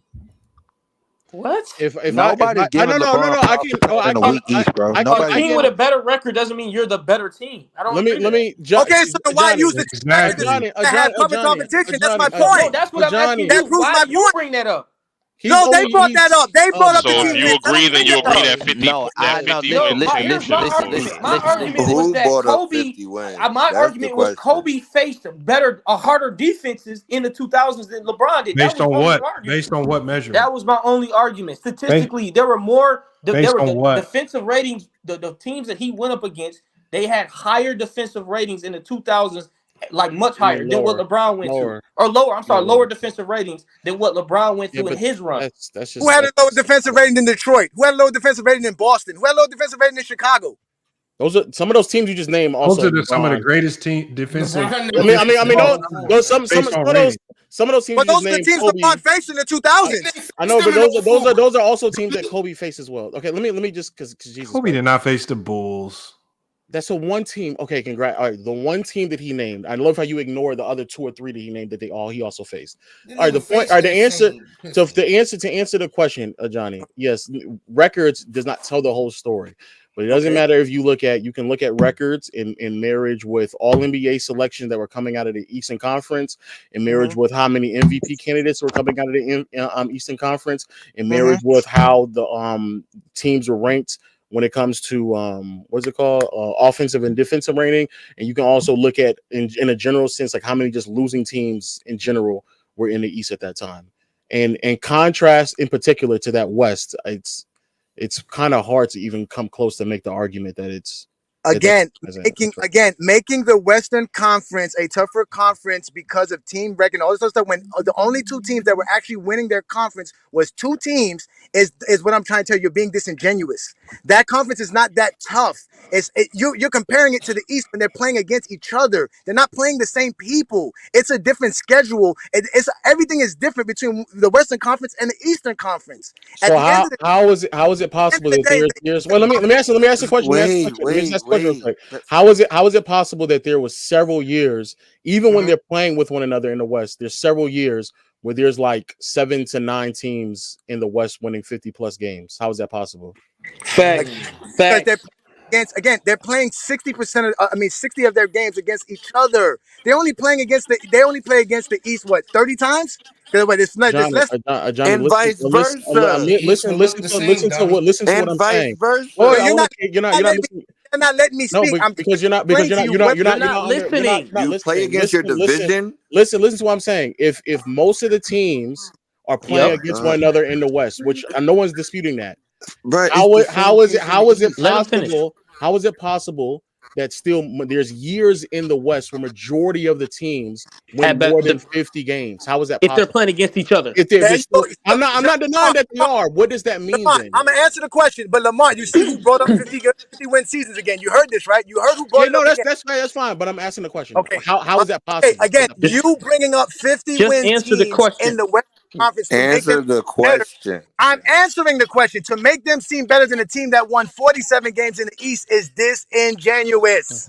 Okay, that is what I'm trying to explain to you. The team record does not make you the better team. Okay, but bro, your argument is invalid and contradictory. It's not my argument. I'm disputing his argument. It's not my argument.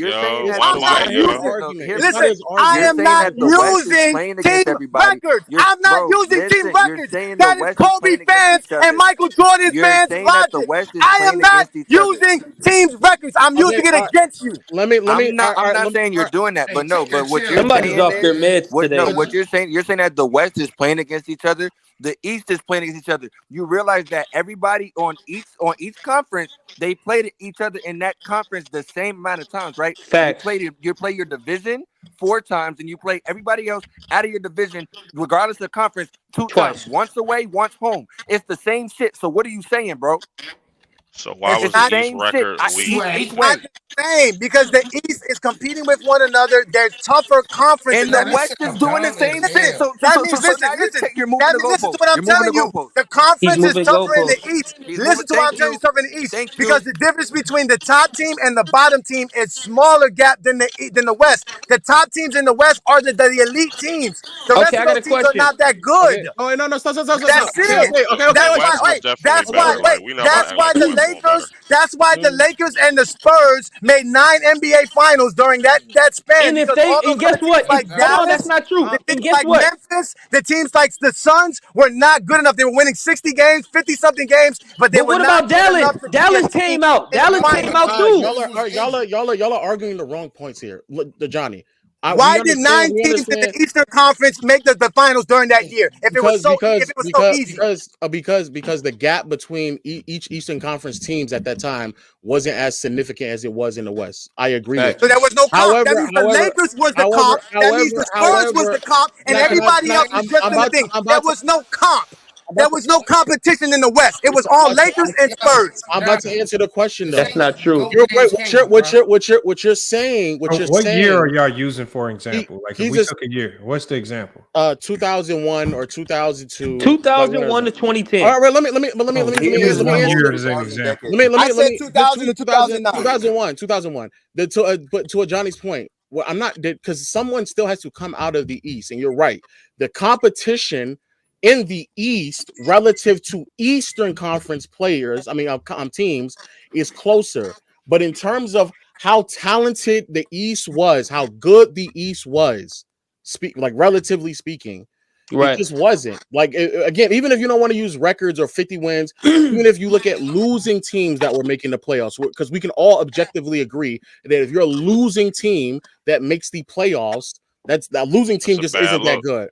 Then if we want to look at how many players were making all NBA selections back in the day, in particular first team all NBAs, there's quite a few years where 4, some years even all 5 of the first team all NBA players are coming out of the West. There's several years where the 15 players who make the all NBA team, only 3 or 4 of them are Eastern Conference players, right? Even when you go beyond, even if you look at MVP candidates and recipients, right? Most of the MVP recipients were coming out of the West, and even if they didn't win it, a lot of the MVP candidates were still coming out of the West. Is that we agree on those things? But low. Wait. I'm answering the question. I'm glad that you jumped off the best players and the best role players came out of the Let's West. talk about all NBA because at the end of the day, all NBA and all defensive selection, LeBron's faced more all NBA players, more all defensive the selected players than Michael Jordan and Kobe Bryant. In fact, Michael Jordan and Kobe Bryant never faced a team that had 2 all NBA players and 3 all defensive players on it, and that was in the Eastern Conference, the 2006 Detroit Pistons. So at the end of the day, Kobe Bryant and them never faced the competition LeBron had. Hold on, who are you talking about 2006? Who? The 2006 Detroit Pistons had 2 all NBA players and 3 all defensive players on their roster. Who was the 3 defensive players? Name them. Tayshaun Prince, Ben Wallace, and Ben Wallace was not there. In 2006, he was.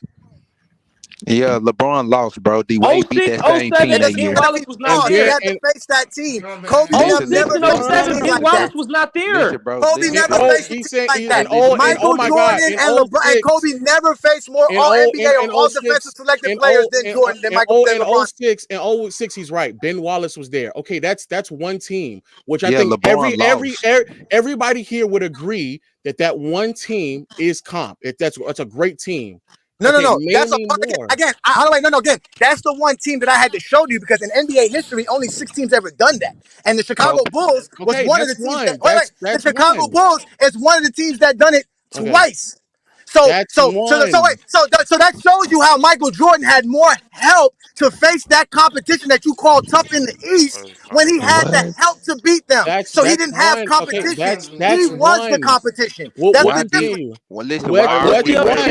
difference. That's one. Why are we here? Because they brought up all NBA and all defensive selection. Okay, hold on. But what's the other team though? What's the other teams? What's the other teams? But low. The other teams that had that. What's the other team? Hold on. I'm gonna tell you the other teams. The other teams that did it. It was 06 Pistons. It was the 96 Bulls. It was the 93 No, Bulls. No, LeBron. What are you talking about? LeBron in the He East. talking about for LeBron. Name it's the 06 Pistons and then I think who the else? 08 Celtics. But Who else? Who else? New Jersey Nets. What are you talking? What? No. Just let him answer it. From 03 to 08. What are you asking me? What was the other elite defensive team? Stop giving him an out. Stop. Name me the other teams between whatever 04, 05 when he got into the 04 to 2008. To 2018. Name me those teams where there's an abundance of all NBA selections, especially in contrast to LeBron's team, or an abundance of all-stars, and in contrast to LeBron's teams. Go ahead. Give me a second. Let me pull it up for you right now. Because I know it's the old. No, I got this. Don't worry, I got this. It's the 06 Pistons, and like it's the y'all said, 08. we do best. It's the 06 Pistons and the 08. What is the team called? Celtics. And I don't think anybody would ever disagree that those are legitimate competition teams for LeBron. I just don't see how this conversation tells you who's the better player. Right, because y'all. It depends. Y'all are knocking LeBron for getting drafted where he got drafted. This is still not going to. I'm not knocking. I believe that when people make arguments about how many times LeBron's been to the finals, I don't think that he would have never made the finals in the West in the 2000s. So why didn't anyone else pull it off? Pull it up. It was only get into the finals 10 times. Because I think LeBron outside of 2018, Kareem went to the finals 10 times. Outside of 2018, LeBron. Wait. Outside of 2018, you said why didn't nobody pull it off? Okay. We seen Kobe beat a super team in 2010. Outside of 2018, Kobe beat a super team in 2010. Outside of 2018, we also seen him lose to the Pistons and the Nets. Okay. Outside of 2018, yeah, LeBron lost to the Pistons. All right. Outside of 2018, between 2011 to 2017, when he was making those runs consecutively, you could very confidently say that he was either definitively the best team in the East or close to being one or two. That's why. So when James is talking about competition relative to the East, agreed, especially in the 2000s. But by the time we get to 2010s, LeBron is almost undeniably on the best team in the East. No, again, here we go. You asked me to answer the question. Are you guys ready for the we can go back. Yeah, from 2010 to 2018, he had the best team in the East. Are you guys ready for my answer? Are we ready? Yeah, I'm ready. Are you ready for my answer? Man, I've been ready, man. Hurry up. So you said take out Detroit and take out 06 Detroit and take out 08 Boston. 08. Yep. Yeah. All right. So in 2007, Detroit had one All NBA player and one All Defensive player. We're not counting the West, right? No finals, right? Just the East, correct? Yeah, okay, go ahead. Just the 07 Pistons. Let's go on. Let's move forward. Who were the All NBA players in 07 again? Chauncey Billups and who? I'm quite sure it was probably Chauncey Billups and Tayshaun Prince in 07. Okay. All right. You said they were All NBA? One was All NBA, one was All NBA. I said one All NBA and one All Defensive. Okay, go ahead. I got you. All right, and in 2009, it was just Dwight Howard. He was All NBA, All Defensive selected, and he was Defensive Player of the Year. He was the rebounding champ plus the block champ for that NBA season. So Dwight, okay, and in 2009, just Dwight. All right, so then when we get back to the 2010s, all right. Okay, here's what we get. This is where we again from 2010 to 2012, LeBron teams were better. But if we get outside of that, I genuinely want you to answer the question. So in 2010, between 2011, between 2010, because it hurt LeBron. Go okay.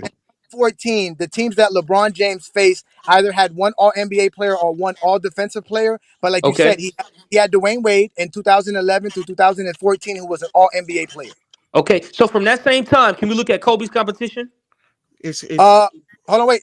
Can I answer? Before we go there, yeah. No. Let's that's the next question. Can I finish? Because go ahead. In 2012, the New York Knicks had two All NBA players and one All Defensive player and a Defensive Player of the Year. But the Miami the Miami Heat did have Dwayne Wade and LeBron, but that was that team. Then there was the Chicago team of 2011, which had the league MVP, an All NBA player, and an All Defensive player. So that's also, but LeBron again, we're saying LeBron had the better team. So LeBron, okay. You said 2012 New York Knicks and 2014 and 2013. The 2012 New York Knicks and the 2011 Chicago.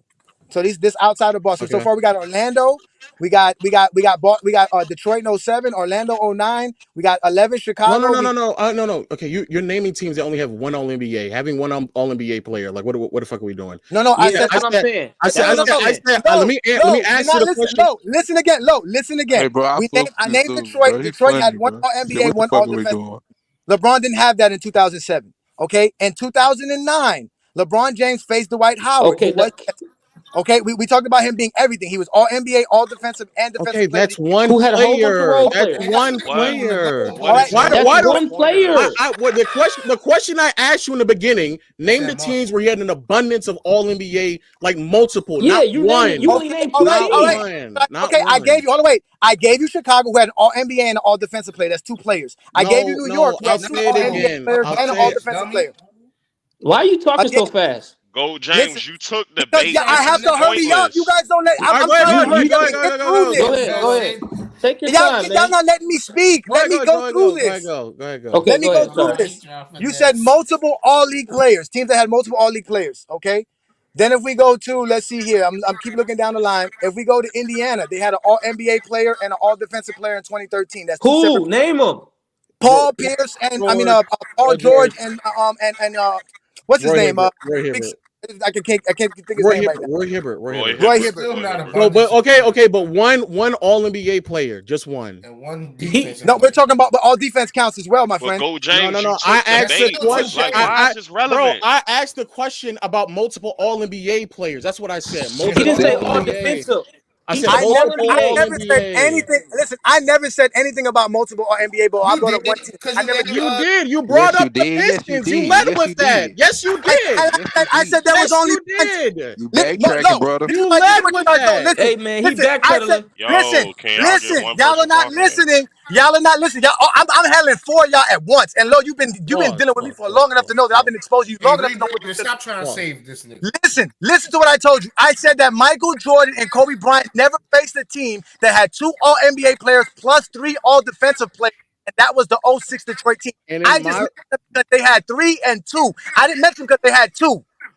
I mentioned it because they had a team that was rare, that nobody's ever seen. That Michael Jordan. I'm not denying that. And my response was, how many other teams fit a similar criteria? Multiple All NBA. You can't fit that many teams because there was not that many teams who had 2 All NBA players on the roster in NBA history. Okay, and when we get to Kobe, I'm not done. you're going to realize that that's not true. When we get to Kobe, you're going to realize that's not true. When we get to Kobe, when you get to Kobe, every championship he won was with an All NBA teammate. Yo, let him. No one's not denying that. I'm not. That means he had more help. That means that there was no comp. That means the team he was playing with was less inferior to him because he had more help. If both teams have 2 All NBA players, by your logic, they both are competitive, correct? Yeah, that's not true. That if we go down the line, Kobe's not going to face too many teams with 2 All NBA players. Is Nash and Stoudemire 2 All NBA? Right. And is Tim Duncan and Tony Parker? And Tony Parker. Yes, Tim Duncan and Tony Parker. Okay, so Tim Duncan and Tony Parker. Kobe. No, Go James. I'm specifically talking about the 3 years. The 3 years where we're talking about where he's beating these teams to get to the finals. Is Iverson and Melo 2 All NBA players? Facts. No, they're not. So we going like AI wasn't washed? Like, come on, bro. AI wasn't an All NBA player in 2008. Move on. He won washed. He won washed in 08. He wasn't an All NBA player in 08. All right, go ahead. He wasn't. If he wasn't, that's my fault. If he wasn't, that's my fault. Okay, keep going. Okay, so wait. You stopped me from bringing up facts so you can make up shit? I just said so let me continue because you were asking about 2018. You stopped at 2013 because the facts that I'm bringing is too much for you to handle. I'm bringing up facts. I'm bringing up multiple All-League players and why they were better than LeBron's team. I want to then bring That's what I'm doing. I'm exposing low. I'm then going to bring up the Utah Jazz and that same one. You gotta let him talk too, bro. On the Utah Jazz, were there not 2 All NBA players on that team in 08? What about Tracy? Hold on. What about Yao Ming? Tracy and Tracy no. Stop. Because Tracy McGrady didn't play, so he's not. Stop giving him ammo. Stop giving him ammo. And the Utah Jazz, were they not 2 All NBA? Go, James. Was it Darren Williams? In 08. Who was the second guy? Carlos Boozer. Carlos Boozer. Carlos Boozer made the All NBA in 2008. I'm looking at it. He did. Yes. And then Darren Williams made the second team, sir. Darren Williams was that nigga too. Wait, they did that. So I think I'm not saying that Powell didn't. What I'm saying though, and Karolinko was the elite defender. And I don't know if he made all defense team, but yeah, still a great defender. So when you initiated this conversation by saying how there's not too many teams in NBA history with 2 All-NBA players on the roster, that's cap. I've only stuck to a 3-year sample size in the West, and I've already named off like 4 teams. But we got to keep going though, Lo. There's other teams. We got to keep going. Wait a minute. Why are you limiting it to only 2 All-NBA players? Who said that it had to be 2 All-NBA players? You said it. No, I didn't. No, I didn't. Listen, again. You said what player has had multiple All-NBAs and all I did not bring up a 2 All-NBA team that had just 2 All-NBA players. Go, James. Bro, I'm out of here, man. Y'all have a good night. Y'all not letting me speak. Y'all not letting me speak without lying on my name. I never brought up just 2 All-NBA player teams. I brought up a team that had 2 All-NBA players plus 3 all-defensive players. I didn't just bring up just 2 all-defensive teams. I didn't do that. You literally said there's not that many teams in NBA history with 2 All-NBA players. You literally said that. That's true, but that's true. That is true. All right, and so what I'm saying is, if there's I don't not think he said that, Lo. That's not what he said. He just said it was true. No, listen, Lamont. What I said was there's not too many NBA teams in NBA history that we're gonna find that had 2 All-NBA teams. Because that's the NBA's history. I didn't say there was no teams Kobe didn't face like that. I just told him there was not too many teams like that in NBA history. Oh no, I know. And so okay, so now that I said that, why did you jump up from all NBA selections to 2 on a team, and then you avoided the all defensive selections? Oh, I can do that. We was talking about that too. Marcus. No, we wasn't talking about that. You was cutting me off. We was not talking about that. You were lying on my name, and you have now been exposed by the exposer. No, you just got exposed. What? No, because I never mentioned anything about a team NBA teams, and that's why they were tougher competition. I mentioned LeBron faced more All-NBA players throughout his career than Kobe Bryant. That's what I said. And I mentioned, I mentioned a team that only happened 6 times in NBA history, and one of those teams is LeBron's.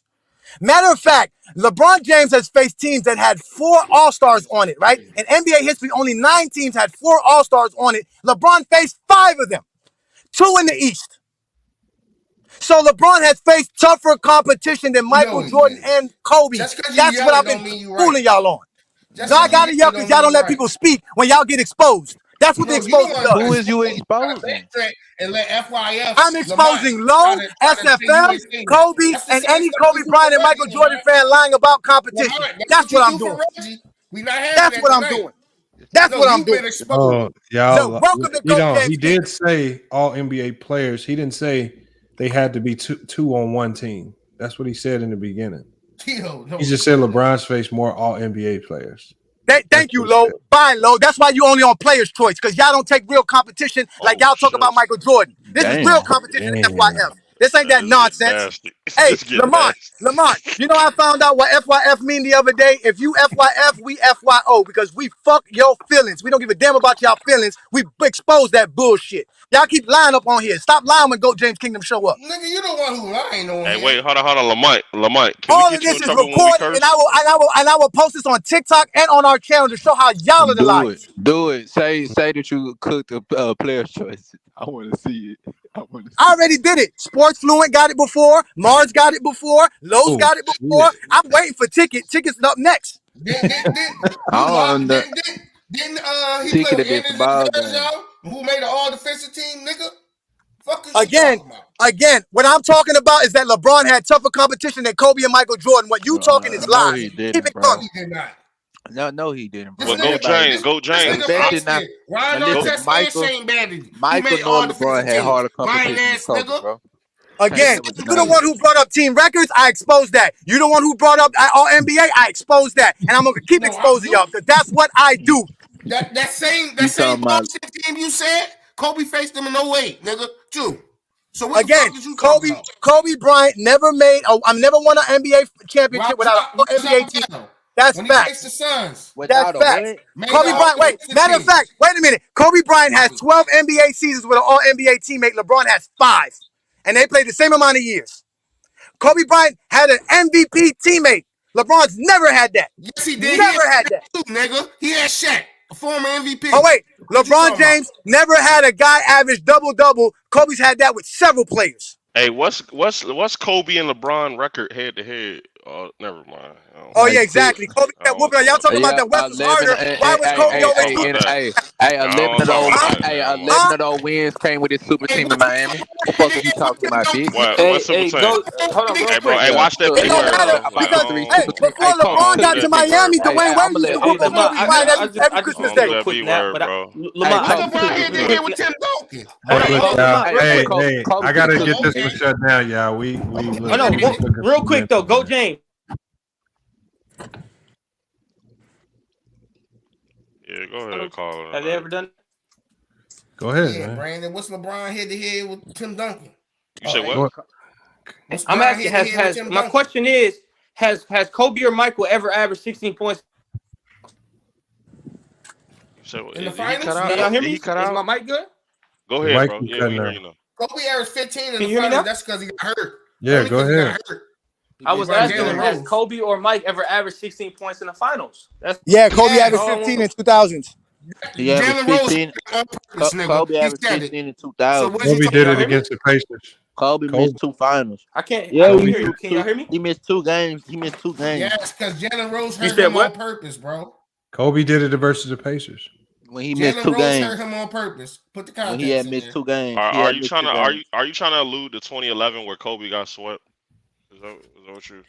No, he just came off a repeat, something that LeBron couldn't do. Came from 3 finals. So hold on. So the defending champion couldn't win 1 game. No. So LeBron couldn't we just came from 3 straight finals. Hold on. I got a question, Lamont. How can your GOAT not play? How could he not figure out a 1-3-1 zone and Jordan average as the 16 GOAT. points? He couldn't even break down the zone. How could these other GOATs? How could these other guys that have LeBron as his GOAT? How come I've never seen a guy who we say is a GOAT or top 3 player, whatever, average 16 points? Kobe has never averaged 16 in the finals. Niggas still bringing up a finals from 13 years ago, bro. Okay, what is he talking about? Since then? Hold on, but y'all bringing up Kobe. Y'all bringing up Jordan from the 90s. Hold on, Kobe. That's just so I wanted to go on that, but man, y'all have a good night, man. Kobe, I gotta go to sleep. I gotta put my kids to sleep, man. I'm sorry. Hold on. It makes sense because that same zone was that same zone was so significant that it also held Kobe to 17 points in 2 closeout games, and Jason Terry and JJ Beretta lit him up too. So that same zone that shut down LeBron is the same zone that shut down Kobe. What was Kobe average? When I say that, when I talk about that Dallas team, was that in the finals? Hold on. No, you can't make the finals. Hold on, Kobe. They eliminated the defending champs that way.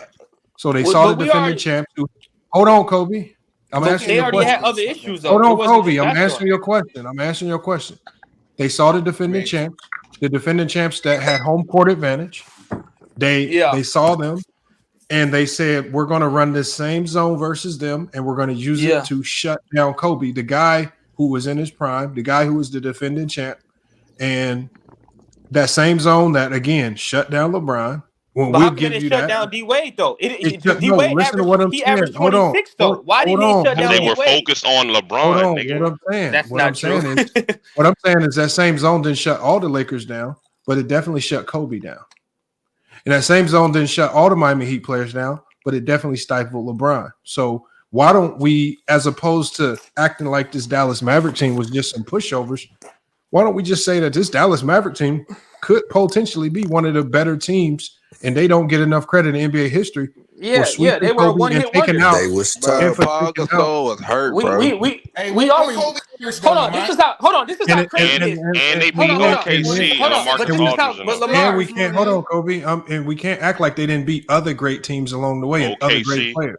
You know So what's crazy? it wasn't a fluke. The And young it wasn't I just get it. because Now they're young. it wasn't just because the Lakers were injured. They beat a lot of good teams on the way there. So Without their Portland. second best, hold on, to without their me, second best player either. They had their second best player. Portland it's with odd a that you young guys try Brandon to make it Roy and seem like this LaMarcus team was Aldridge. this weak. So why do y'all keep saying this young shit? Like, don't they show up and play on the court? Why do y'all say young? Like, so no team is supposed to play these young teams All right, because they're we young. got to shut it down. Yeah, we got to start shutting it down. And they didn't have Caron Butler either. Lamont. They had Caron Butler was missing too, so they had their second best player. That's crazy. What about? And they still shut Kobe down without their second best player, huh? I shot Kobe down. Still shot 45%. Exactly. Kobe had 17 points in 2 closeout games. That's called shutting him down. That's called Mamba mentality. What did LeBron have? Lamont. What did LeBron have? Hold on. But Exactly. hold on. But Kobe. Triple-double in Game 5. Hold on, go James. What about Kobe? Game 1 through 5? Hold on, Kobe. See, this is the problem. I don't run around pretending as if LeBron didn't get shut down. Oh, okay. I don't have an issue with. See, the problem with the Kobe fans is when we tell them they got clamped up by Dallas, y'all get to throwing out every excuse you can think of, as opposed to just saying, "Damn, Kobe just got clamped up." That's all that happened. He got clamped up by a Dallas team, the same Dallas team that clamped up LeBron. Damn, Kobe couldn't win one game. Damn, Kobe. They got swept. They got walked down. I mean, shoot, like just admit it. The defending champions that. Come on, man. Yeah, like they be acting like Kobe just got this perfect resume, man. Kobe got the same flaws and scars on, if not worse. He got the worst scars and scratches on. Nigga had Gary Payton and Karl Malone and still got smacked. Come on, man. They gotta stop. Lamont, no, stop. Before you go, Lamont, let me tell you something, Lamont. Let me tell y'all something. This is something that I've learned as being a GOAT James Kingdom and a LeBron fan. We are the only ones that cannot be subjective towards LeBron James. We're the only ones that can't bypass LeBron's flaws. Kobe Bryant fans and Michael Jordan fans have the luxury to say that Kobe has no flaws, Michael has no flaws, and we are just supposed to accept it. If we But did that's it with not true. LeBron James, it is true because they have a lot of flaws, and every time we bring up their flaws, exactly. they bring up excuses. So that's what I'm saying. So they make up a lot of excuses for their flaws, and then they tell us we're haters or we're LeBron fans because we're bringing up flaws. But at the end of the day, we don't get the luxury as LeBron fans to say that, you know what, LeBron James is a great mid-range shooter, because then they'll bring up the numbers and they'll say we're just being fanboys. But when we do that to them, they just get angry at us and cuss us out and then try to bully us out of panels. At the end of the day, we don't get the luxury to be subjective for LeBron or be fanboys for LeBron. We always have to talk about LeBron pertaining towards stats and things that are measurable, because once we start saying stuff that y'all don't think is real, it's, oh, we're fanboys with this, that, and the third, and we don't know how to talk basketball, we're casuals, blah, blah, blah, blah, blah. So that's the thing I have with them. They don't let us be fans of LeBron. All they do is be fans for Kobe and Michael Jordan. I don't like that shit. I agree with you, and the reason I feel like it goes that way is because of the media and what they portray as LeBron. Like the fact that, like, I was just had this argument with my boy the other day.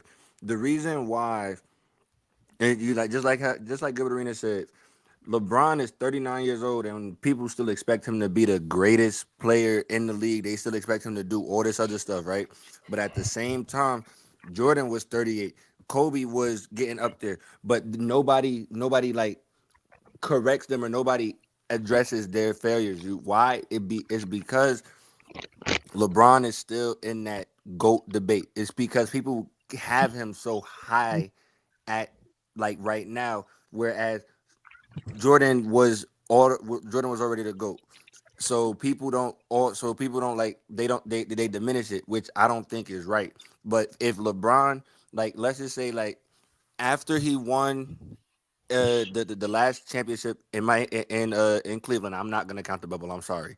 We got to start wrapping it up, yeah. We got to get after it out of Cleveland. If we would have just called it a wrap at that, LeBron wouldn't be held to this high standard that he's held at right now, which I still don't. Which I don't think is fair, because LeBron is a hell of a fucking player. LeBron is that guy. Bro, like, he's LeBron, been that they guy don't hold LeBron to no higher standard. That's not true. That's not true. What? They don't hold LeBron to a higher standard. They make up standards to hold him to, and they try to make up standards that they know is almost impossible for him to live up to. now that they see his circumstance. Because if LeBron James, for whatever reason, let's say he did get an optimal circumstance, let's say somehow they're able to add another superstar or star player to this team, and he is able to formulate a team that looks unbeatable. If they win, they're just going to say he's stacking the deck. So he's at the stage in his career where it doesn't necessarily matter what he does. He could literally win a championship. We saw it in 2020, the narratives that they were pushing. When it became inevitable that they were going to win the championship in 2020, people like Ticket TV, he was saying when he saw the writing was on the wall, he switched his whole narrative up. It went from him losing to the Miami Heat to, he's just trying to get all the points so he can get the finals MVP from Anthony Davis. It's always a new narrative that's created on the fly. And so negative. Again, you can expect it this year. If somehow they're able to turn things around and make a run, it's always and then if there's ever a letdown, no matter what the expectations were, just like last year when they got swept, when they made an unbelievable run to the Western Conference Finals. Nobody thought they'd get there. They get swept. And now everybody's saying, he got swept and he's trapped. So they use it. They use anything they can against him. But if he does win, they try to nitpick it and make it seem as if he has some type of unfair advantage to get to the top. So he's just not going to win, especially amongst Jordan and Kobe fans. I think I've just come to that realization. It's just no sense of arguing with them because there's always going to be a new narrative crafted on a daily basis for LeBron. And so you just got to hopefully have enough people out there that can counter the logic and question it. And because they're not getting off that horse. They're gonna always create some type of angle. This is why y'all went down that rabbit hole of talking about records. I mean, to me, it's just that's just one of the Kobe Bryant. That's something that always comes up in a Kobe Bryant conversation because there's so little to talk about with regards to what makes Kobe great, as far as in being in a GOAT conversation, that they have to go reach into these desperation things, coming up with things like, he beat more 51 teams, when we all know that is extremely insignificant in the big scheme of things. But it's just a desperation ploy, and that's why I was upset y'all fell into it. Like they especially with SFM, it's just a trick they do to chase you. Now you're running down rabbit holes with backwards logic that don't make no sense. Well, hey, you know what, Lamont? All those people you talking about, I'm him. I'm all of them. I can handle every last one of those dudes. Straight up. Hey, Lamont, man. What about that PED shit they tried to pull today, man? It's another one. That's just another angle. See, the thing is, obviously the PE stuff came out, but then when the information came out that he was exonerated and he had nothing to do with it, what did they say? What did they say? They said, he paid somebody off. It doesn't matter what information comes out. There's no winning. They're gonna find a way to discredit it. And we see it every time. Damned if he doesn't. That's what I'm saying. There's nothing he can do to win. So if you defend it, you're a LeBron fan. That's it. Yeah. And if you say he's the GOAT, you're a LeBron fan. That's what DreamerPro likes to say. And it's just they try to put labels on you. So but at the same time, don't LeBron, just put a label on you. The NBA or fan of like Coach James Kingdom. He said they try to use bully tactics to get you off your stance. Can you not? You saw what they did with me, right? Oh wait, Lamont, you saw what they did. I used their logic against them. They brought up the team records, and I told them, well, if the team records matter, then that means LeBron faced tougher comp because he beat more teams with better record than his team. You go down that rabbit hole. See, this is another reason why it's hard to argue with them, because once you take it down that rabbit hole, they forget. Their logic is so screwed up and discombobulated that they forget that they're the ones that brought that up and that you're using their logic. And so then after talking to them for 10 minutes, they start to believe this is your logic and it came from you. And then they're trying to explain to you why it doesn't make sense, but they don't realize you're just explaining. You're using their logic. That's why I said I exposed them, because I use your logic against you, and now you're calling it stupid. Which, from the premise I was telling you, it was a stupid logic, and I proved it. I had did the same thing to them earlier, but they couldn't comprehend it. And so I'm saying, when your logic is used against you, they don't know how to compute that. It doesn't. Like every time we use their logic, and you guys hear Kobe saying it over and over again, he was like, you guys, this is y'all point. Y'all don't like. I'm like Kobe. This is not a us. Bron fan. This is just us using your logic against you. So, I mean, it's hard to. It's Kobe fans are kind of they're the most annoying because they have to come up with some very creative things to create a case for Kobe, and they're getting more creative for sure. Exactly. You know what they are? You know what they are? They're the aliens to the Prometheus. Jordan fans are Prometheus, and they're the children of the Prometheus people, and they're the alien. That's what I don't know if y'all ever seen Prometheus the movie. I don't know if I'm saying it right, but that's what they are. They are a product of Jordan fans, and I've realized they are actually worse than Jordan fans because they make up everything. They make up everything. Yes, they do. Hey, Anyway, let me give a shout out before we get out of here, y'all. Let me give a shout out to a few people real quick. Just real quick, let me run it down. I wish there was more y'all that came through because we gave y'all what 7 hours. 7 hours, yeah. Let me give a shout out to Aaron. A shout out to Aaron in the Cash App. Shout out to Drew. Shout out to Alona. Shout out to Kevin, and then shout out to. Okay, so there it is. Shout out to Jayed, man. Everybody that came through and supported this long stream, man. Like I said, man, appreciate y'all. Kobe said we're babies. Kobe, I thought you was taking your kids to school, man. What you doing back on here? He lying. He don't got no children. He lying. He don't got no children either. He be lying. He supposed to all he do is lie. And look, y'all, you enjoyed the stream.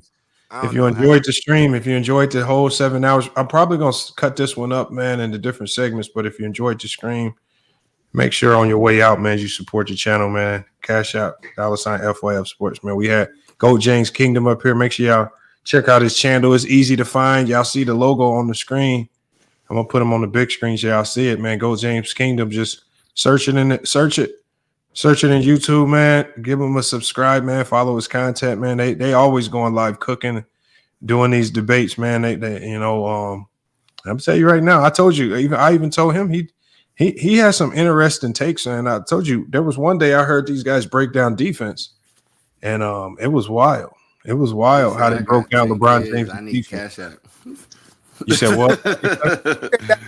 Thank you, FYF. Hey, Kobe, keep your dick in your pants. 10 kids is too much.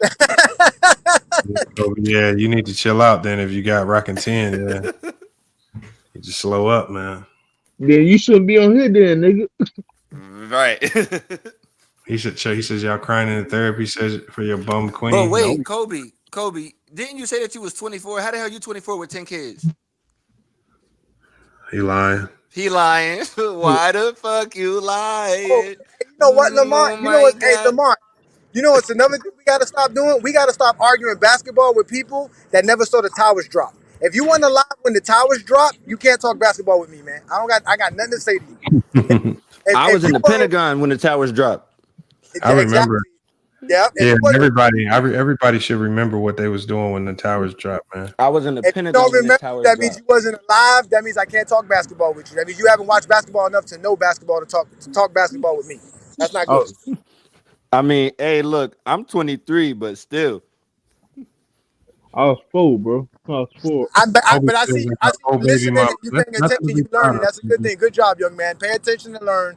Lamont dropping a lot of knowledge. And night in and night out, Lamont dropped knowledge. Good job, Lamont. Always. Appreciate you. Shoot. But look, I'm gonna shut this one down, man. Going on 7.5 hours. I gotta shut it down, man. Like I said, I would have kept it going if a few more cash apps would have came through, but man, it's hard, man. I gotta go ahead and shut it down and start chopping this up. But it made some good content, man. So salute to Joe Bond. I'm gonna drop you. Salute to Almighty. All right, Lamont.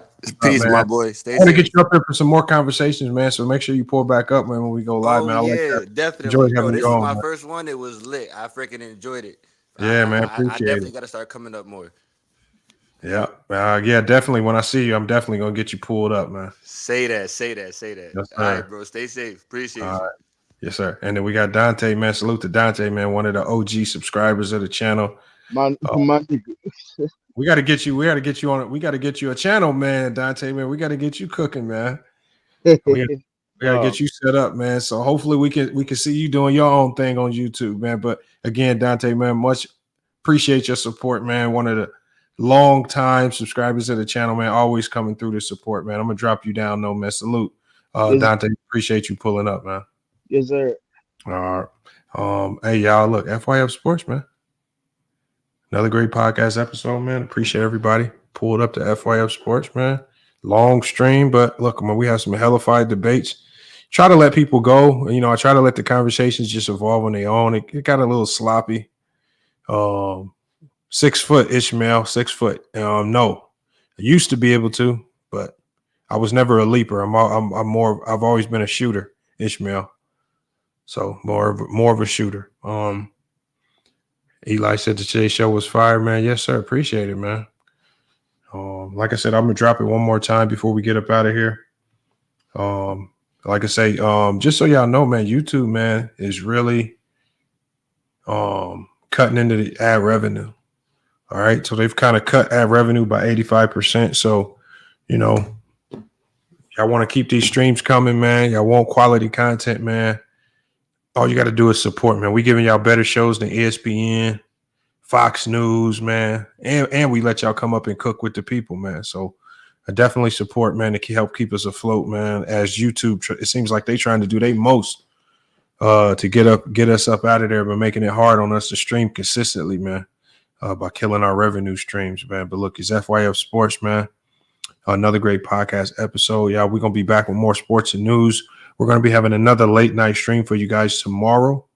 Oh, actually today. It's already the next day. So definitely going to be having another stream for you guys coming up in some hours, man. And hopefully we got some good NBA games going on to where we can cook on that. Again, salute to everybody that participated in the trivia.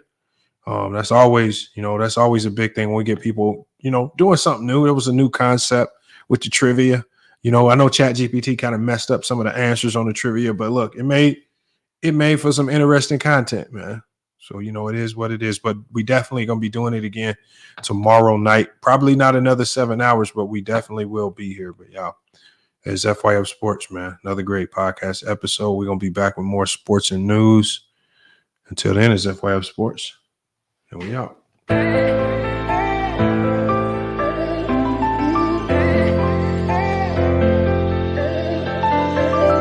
Yeah, we done came from the bottom, mad that we up, but I don't hear him talking. Started with knowledge inside of my noggin. We took a dream and then we started blogging. Put my city on the map now. I'ma say how it is and I don't back down. On the road to 100K, we finna act out. We gon' show them that we not just in the background. We the main event, we the main show. We the one that people always gonna pay for. FYF, we the best, no debate though. Number one sports channel, every angle.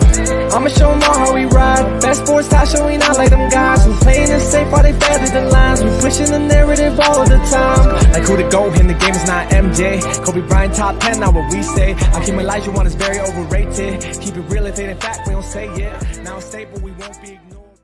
Missing the lake, I'm missing the draws again, a hell of pain. I got a lot to deal with and my mind is kinda slipping away. What's on the line? I made up my mind, so shit, I'll just taste it great. Whatever it is, whatever it was, it's never gonna be the same. How do I explain what's been going on with me? You say that I changed, but you didn't know the old me. I think that I saved you, tell me who gon' save me. I'm way too fucked up in this club, I'm ashamed, baby. You say that I changed, but you ain't really know me. When I'm around my dogs, girl, they just can't control me. Tryna spend my time right, using every second of it. Tryna spend my time right, using every second of it. Before it's too late, girl, before it's too late. Can I speak my mind right, girl, before it's too late. I've been moving backwards, rolling up the backwards. Out of being best, do you have my back, girl, before it's too late? Can I say my piece, girl? You'll know what you mean to me. You just keep it real with me. I've been moving backwards, rolling up the backwards. Every time I'm backstep, missing the lake, I'm missing the draws again, a hell of pain. I got a lot to deal with and my mind is kinda slipping away. What's on the line? I made up my mind, so shit, I'll just taste it great. Whatever it is, whatever it was, it's never gonna be the same. Folding again and I'm running the map. They say the best defense is just to attack. Hopping through too much, it's hard to attach. All this bone on is be on to relax. Gotta get up, gotta get it again. They ain't get the message, we spinning again. I feel my back, I'm just leaving it in. Get what they want, then they leaving again. I cannot act like this ain't nothing new. Been getting smarter with all I've been through. Nowadays, I'm more rewarding than truth. Tired of keeping energy just to lose. Let it all out when I step in the booth. We're dead for some months, now it's time to recruit. Read the investments, it's time to recoup. It's time to recoup, but how do I explain what's been going